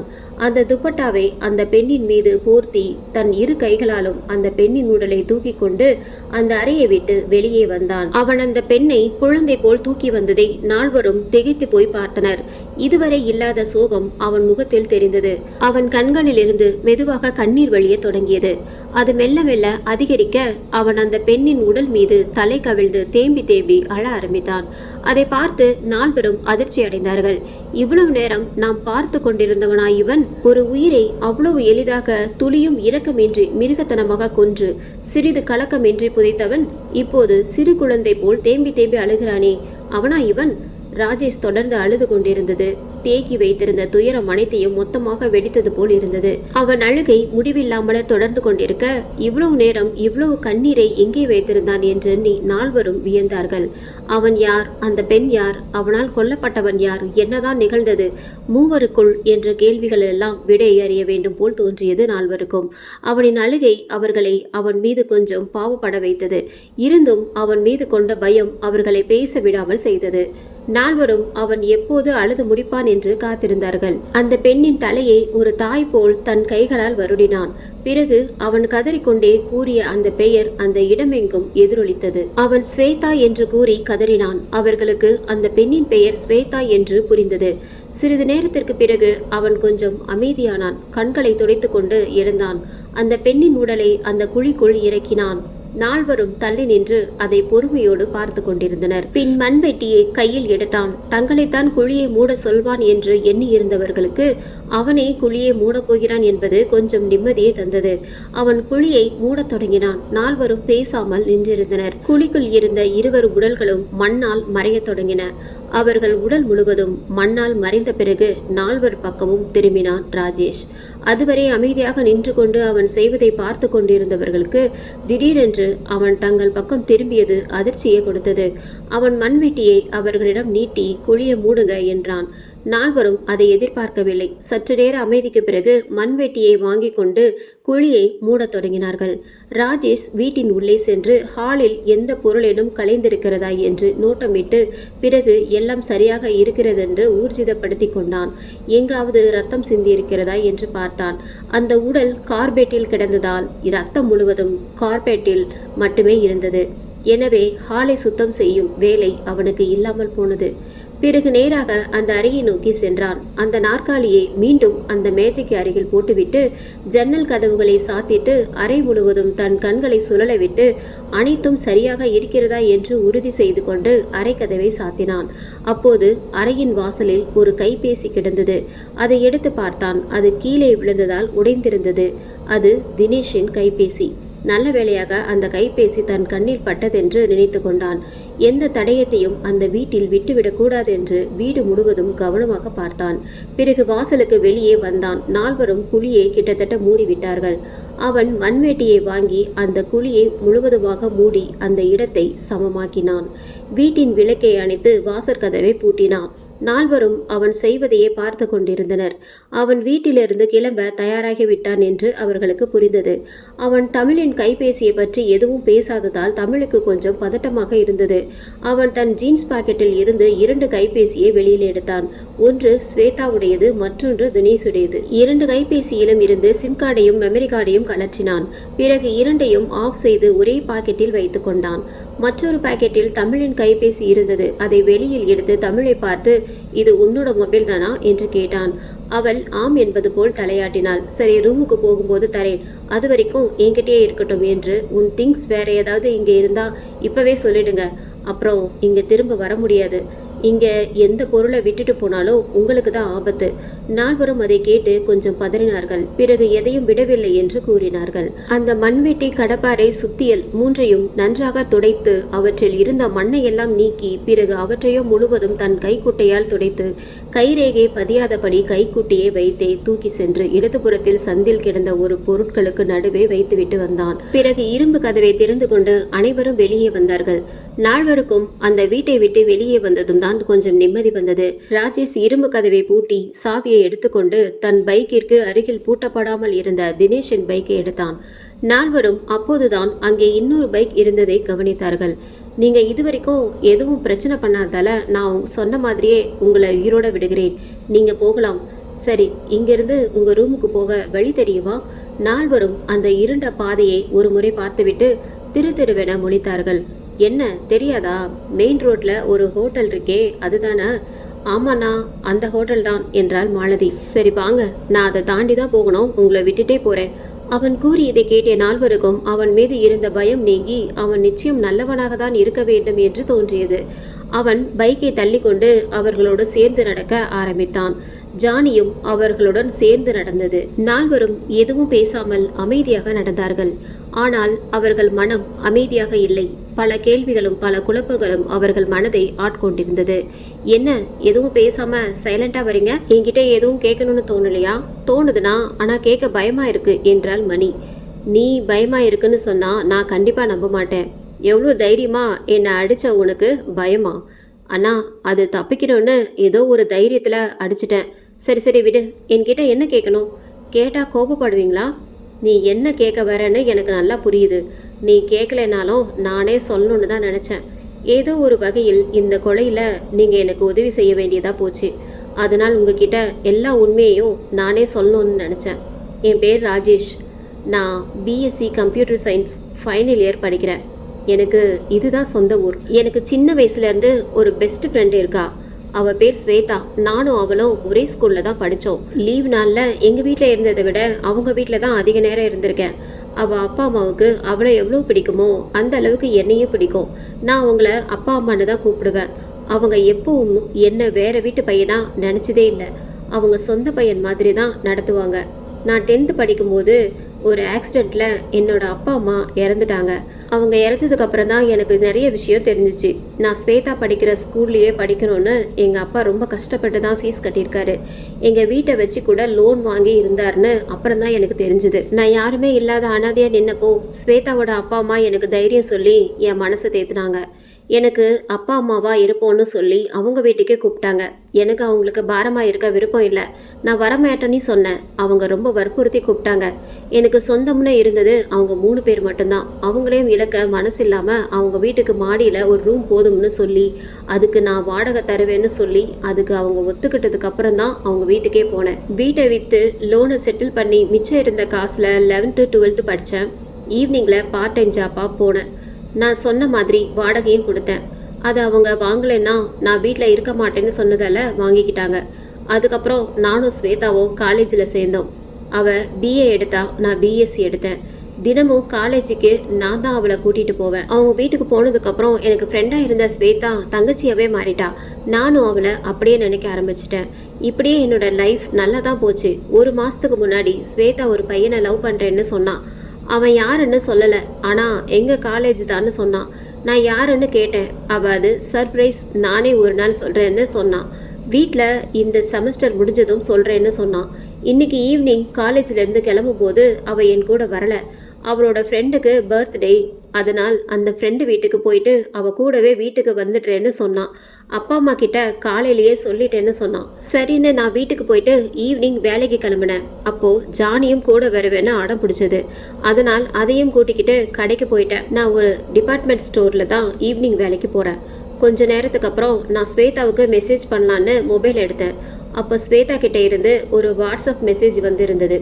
அந்த ஃபோட்டோவில் அவள் ஒரு ஹோட்டலில் நின்றுட்டு இருந்தா. அவள் பக்கத்தில் தினேஷ் நின்றுக்கிட்டு கேக் கட் பண்ணிட்டு இருந்தான். அதை நான் பார்த்துட்டு ரொம்ப ஷாக் ஆயிட்டேன். ஏன்னா தினேஷ் நல்லவன் இல்லை. அவன் என்னோட கிளாஸ் தான். அவன் எல்லா பொண்ணுங்க பின்னாடியும் சுற்றுவான். அவன் கூட ஏன் ஸ்வேதா இருக்கான்னு எனக்கு புரியல. நான் உடனே அவளுக்கு கால் பண்ணேன். அவள் எடுக்கலை. அந்த ஃபோட்டோ அனுப்பி அரை மணி நேரத்துக்கு மேலே ஆகி இருந்துச்சு. அந்த ஹோட்டலுக்கு அவளை தேடி போனாலும் அவள் அங்கே இருப்பாளான்னு டவுட்டாக இருந்துச்சு. பரவாயில்ல போகலான்னு கிளம்புனேன். ஓனர் அண்ணா ஊருக்கு போயிட்டதால கடையை பார்த்துக்க சொல்லி என் ஃப்ரெண்டுக்கிட்ட சொல்லிட்டு ஜானியை கூட்டிகிட்டு கிளம்புனேன். அந்த ஹோட்டலில் அவள் இல்லை. மறுபடியும் கால் பண்ண அவள் எடுத்தா. எங்கே இருக்கான்னு கேட்டேன். தினேஷ் கூட அவங்க தாத்தா வீட்டில் இருக்கேன்னு சொன்னான். தினேஷ் தான் லவ் பண்ணுறேன்னு சொன்னான். அவன் ரொம்ப நாளாக அந்த வீட்டை பார்க்கணுன்னு கேட்டதால காலையில் வீட்டில் இருந்து கிளம்பும் போதே அந்த வீட்டோட சாவியை எடுத்துகிட்டு வந்தேன்னு சொன்னான். அவனுக்கு இன்னைக்கு பர்த்டேன்னும் சொன்னான். இப்போ நம்ம வீட்டில் இருந்து தான் வந்தோம். அது ஸ்வேதாவோட தாத்தா வீடு. யூஸ் பண்ணாமல் பூட்டியே தான் இருக்குது. நான் 2 தடவை அங்கே போயிருக்கேன். ஸ்வேதா அங்கே தினேஷ் கூட இருக்கான்னு சொன்ன உடனே எனக்கு பதட்டமாக இருந்துச்சு. அவகிட்ட அவன் நல்லவன் இல்லை, அவன் கூட அங்கே இருக்காத, நான் 10 நிமிஷத்தில் அங்கே வரேன்னு சொல்லிட்டு வேகமாக அந்த வீட்டுக்கு போனேன். நான் வீட்டுக்குள்ளே வேகமாக ஓடினேன். அப்போ தினேஷ் ரூமில் இருந்து வெளியில் ஓடி வந்தான். என்னை பார்த்துட்டு ரொம்ப ஷாக் ஆயிட்டான். நான் ஸ்வேதா எங்கன்னு தேடினேன். அவள் அந்த ரூமில் தூக்கில் தொங்கிட்டு இருந்தா. எனக்கு அதை பார்த்து மூச்சே நின்றுடுச்சு. தினேஷ் சட்டையை பிடிச்சி அடித்து ஸ்வேதா என்னடா பண்ண என்று கேட்டேன். அவன் தற்கொலை பண்ணிக்கிட்டான்னு சொன்னான். என்னால் நம்ப முடியல. அவன் கண்டிப்பாக பொய் சொல்கிறான்னு தோணுச்சு. அவனை அடித்தேன். அவன் அப்புறமா உண்மையை சொன்னான். ஸ்வேதா என்கிட்ட ஃபோனில் பேசிட்டு அவன்கிட்ட கேட்டிருக்கா நான் சொன்னதையெல்லாம் உண்மையான்னு. ஆனால் அவன் நல்லவன் மாதிரி நடிச்சிருக்கான். அவனை நம்பாமல் மொபைலை வாங்கி செக் பண்ணியிருக்கான். அவன் நிறைய பேர்கிட்ட லவ் பண்ணுறேன்னு பொய் சொல்லியிருக்கான். அதை பார்த்துட்டு ஸ்வேதா கோவமா அவன் மொபைலை தூக்கி போட்டு உடச்சி அவன் கூட சண்டை போட்டிருக்கா. அவன் கோவம் வந்து அவளை தள்ளி விட்டுருக்கான். அவள் அந்த ரூம்லேயே இருந்த டேபிளில் போய் இடித்து கீழே விழுந்திருக்கா. அவள் எழுந்திருக்காததால் அவன் அவகிட்ட போய் பார்த்துருக்கான். அவள் நெத்தியில் பொட்டில் இடித்து இறந்துட்டான்னு தெரிஞ்சதும் பயந்து போய் அவள் ஷாலை வச்சு தூக்கில் மாட்டி தற்கொலை மாதிரி செட் பண்ணிட்டு தப்பிச்சு ஓடும்போது தான் நான் வந்துட்டேன்னு சொன்னான். எனக்கு பயங்கரமாக கோவம் வந்துச்சு. என்னை அடிச்சுட்டு அவன் ரூம்லேருந்து ஓடினான். அப்போ ஜானி அவன் காலை கடிச்சிடுச்சு. அவன் அதை அடித்து தள்ளி விட்டுட்டு ஹாலுக்கு ஓடினான். என்னை கீழே தள்ளி விட்டுட்டு ஓட பார்த்தான். நான் அப்போ சோஃபா கீழே இருந்த சுற்றி எடுத்து அவனை அடித்தேன். அவன் செத்துட்டான்னு எனக்கு தெரிஞ்சுது. நான் என்ன செய்யறதுன்னு தெரியாமல் ஸ்வேதாவையே பார்த்துக்கிட்டு அழுதுகிட்டு இருந்தேன். கொஞ்ச நேரம் கழிச்சு ஜானி வெளியில் குலைக்கிற சத்தம் கேட்டு தான் நான் வீட்டிலேருந்து வெளியில் வந்தேன். எனக்கு உதவி செய்கிறதுக்காக தான் ஜானி உங்களை துரத்திட்டு வந்திருக்கு.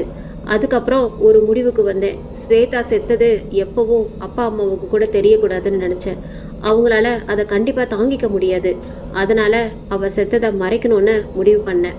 அந்த வீட்லேயே புதைச்சா யாருக்கும் தெரியாது. அதனாலேயே அங்கேயே புதைக்க முடிவு பண்ணேன். அதுக்கப்புறம் நடந்தது தான் உங்களுக்கே தெரியுமே. அண்ணா அவங்க 2 பேரையும் காணோம்னு அவங்க வீட்டில் தேடுவாங்களே, அப்போ என்ன பண்ணுவீங்க என்று கேட்டாள் மாலதி. நான் அதை பற்றி ஏற்கனவே யோசிச்சுட்டேன். ஸ்வேதா மொபைல்லேருந்து ஏற்கனவே அப்பா அம்மாவுக்கு மெசேஜ் பண்ணிட்டேன். நான் தினேஷை காதலிக்கிறேன், அவன் கூட தான் இனி வாழ போகிறேன், என்னை தேடாதீங்க, என்னை மன்னிச்சிடுங்கன்னு மெசேஜ் அனுப்பிட்டேன். இந்த பைக்கை இப்போ போய் பஸ் ஸ்டாண்டில் விட்டுடுவேன். 2 மொபைலையும் தூக்கி போட்டுருவேன். யாரும் அவங்க செத்ததா கண்டுபிடிக்க விட மாட்டேன். அப்பா அம்மா இல்லாமல் நான் பட்ட வேதனையை பெத்த பொண்ணு இல்லாமல் அவங்க பட வேணாம். ஸ்வேதா என்னைக்காவது வருவான்னு அவங்க நம்பிக்கையோடவே இருக்கட்டும். அவங்க உண்மையை தெரிஞ்சுக்க நான் விடமாட்டேன். அவங்க பையனா அவங்களுக்கு எந்த கஷ்டமும் வராமல் நான் பார்த்துக்குவேன். ராஜேஷ் அனைத்தையும் கூறிக்கொண்டே அவர்கள் இருந்த ஹோட்டலுக்கு அவர்களை அழைத்து சென்றான். நால்வரும் அவன் கூறியதை கேட்ட பிறகு அவன் மீது எந்த தவறும் இல்லை என்று உணர்ந்தார்கள். அந்த ஹோட்டலிற்கு முன் வந்து நின்றார்கள். சரி, உங்கள் ரூம் வந்துடுச்சு, நீங்கள் போங்க. எனக்கு இன்னும் கொஞ்சம் வேலை இருக்குது. இந்த நைட் நடந்த எல்லா விஷயத்தையும் சீக்கிரமாக மறக்கிறது தான் உங்களுக்கு நல்லது. இந்த உன்னோட மொபைல், நான் கிளம்புறேன், பத்திரமா உள்ளே போங்க. ரொம்ப தேங்க்ஸ். நீங்கள் சொன்ன மாதிரியே நடந்துக்கிட்டதுக்கு நாங்களும் நீங்கள் சொன்ன மாதிரி நடந்துக்குவோம் என்றாள் தமிழ். மாலதிக்கு தன் சிம் கார்டு அந்த வீட்டில் இருப்பதை மனதை உறுத்தியது. ராஜேஷிடம் இப்போதாவது அதை சொல்லிவிட வேண்டும் என்று முடிவு செய்தாள். அண்ணா, உங்ககிட்ட ஒன்று சொல்லாமல் விட்டுட்டேன். என்னோட சிம் கார்டு நாங்கள் மறைஞ்சிக்கிட்டு இருந்த அந்த சந்தில் விழுந்துடுச்சு. அப்போ உங்ககிட்ட சொல்ல பயமாக இருந்துச்சு, அதனால தான் சொல்லலை. நல்ல வேளை இப்போதாவது சொன்னியே. நான் என் பைக்கை எடுக்க திரும்ப போவேன், அப்போ தேடி பார்க்குறேன். வேற எதுவும் விடலைல்ல? இல்லைண்ணா, அது மட்டும்தான் அந்த ரூமில் இருக்குது. சரி, நான் பார்த்து எடுத்துகிட்டு வரேன், நீங்கள் ரூமுக்கு போங்க. நான் எடுத்துகிட்டு வந்துட்டு ஹாரன் அடிக்கிறேன், வந்து வாங்கிக்கோங்க.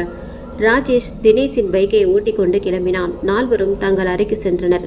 நால்வருக்கும் அறையின் உள்ளே நுழைந்ததும் தான் நிம்மதி வந்தது. ஆனாலும் சிம் கார்டு கிடைக்க வேண்டும் என்ற பயமும் இருந்தது. அமைதியாக பால்கனியில் அமர்ந்தார்கள். ராஜேஷ் தினேஷின் பைக்கை ஓட்டிக்கொண்டு சென்றான். வழியில் பைக்கை நிறுத்தி இருவரின் கைபேசியை மலை உச்சியில் இருந்து தூக்கி வீசினான். சிம் கார்டு மற்றும் மெமரி கார்டையும் உடைத்தெறிந்தான். பிறகு பேருந்து நிலையத்தில் யாரும் கவனிக்காத வகையில் தினேஷின் பைக்கை நிறுத்திவிட்டு ஒரு ஆட்டோவில் ஏறி அந்த ஹோட்டலுக்குள் வந்தான். ஜானியும் அவனுடன் இருந்தது. பிறகு அந்த வீட்டிற்கு நடந்து சென்றான். மாலதியின் சிம் கார்டை தேட மீண்டும் வீட்டின் உள்ளே சென்றான். தன் பைக்கை எடுத்துக்கொண்டு ஹோட்டலுக்கு முன் வந்து நின்றான். அவனுக்காக பால்கனியில் காத்திருந்த நால்வரும் அவனை பார்த்துவிட்டு கீழே இறங்கி வந்தார்கள். இந்தா உன்னோட சிம், நல்ல நேரம் கிடைச்சிருச்சு என்று கூறி மாலதியிடம் சிம் கார்டை கொடுத்தான். மாலதி அதை மகிழ்ச்சியோடு வாங்கி கொண்டு ரொம்ப தேங்க்ஸ்ண்ணா என்றாள். சரி, நான் வீட்டுக்கு போகிறேன். என்னை பார்த்ததையே நீங்கள் மறந்துடணும். ரூமுக்கு தான் வந்துட்டோமே, இனி பிரச்சனை வராதுன்னு அந்த வீட்டில் நடந்ததை பற்றி யார்கிட்டையாவது சொன்னீங்கன்னா உங்கள் முடிவை நீங்களே தேடிக்கிறீங்கன்னு அர்த்தம். உங்கள் ஊருக்கு வந்து உங்களை கண்டுபிடிக்கிறது எனக்கு ஒன்றும் கஷ்டமான வேலை இல்லை. உங்களை ஏன் உயிரோடு விட்டோன்னு என்னை ஃபீல் பண்ண வச்சிடாதீங்க. உங்களால் எனக்கு பிரச்சனை வராத வரைக்கும் தான் என்னால் உங்களுக்கு எந்த பிரச்சனையும் வராமல் இருக்கும். கேர்ஃபுல்லாக நடந்துக்கோங்க. குட் பை என்று கூறிவிட்டு ராஜேஷ் தன் பைக்கை எடுத்துக்கொண்டு கிளம்பினான். நால்வரும் அவன் கூறியதை கேட்டு மிரண்டு போனார்கள். அறைக்கு வேகமாக ஓடி சென்று கதவை தாளிட்டு ஓரமாக அமர்ந்தார்கள். அவன் கூறியதை கேட்ட பிறகு பயம் அதிகரித்தது. நால்வரும் அதிலிருந்து மீள முயற்சித்தார்கள். ஆனால் முடியவில்லை. உறங்கியாவது விடலாம் என்று படுத்தார்கள். கண்களை மூடியதும் தூக்கில் தொங்கிக் கொண்டிருந்த ஸ்வேதாவும் இரத்த வெள்ளத்தில் கிடந்த தினேஷும் தான் அவர்கள் கண் முன்னே வந்து நின்றார்கள். ஒரு சிறு தவறு கூட வாழ்க்கையே சீர்குலைத்துவிடும் என்று பாடத்தை அவர்களின் விபரீத பயணம் அவர்களுக்கு உணர்த்தியது. ஒரு வழியாக மீதம் இருந்த 2 நாள் சுற்றுலாவையும் முடித்து கொண்டு ஊருக்கு திரும்பினார்கள். இந்த எபிசோட் உங்களுக்கு பிடிச்சிருந்தது அப்படின்னா நம்ம சேனலை மறக்காம சப்ஸ்கிரைப் பண்ணுங்க, லைக் பண்ணுங்க, ஷேர் பண்ணுங்க. நன்றி, வணக்கம்.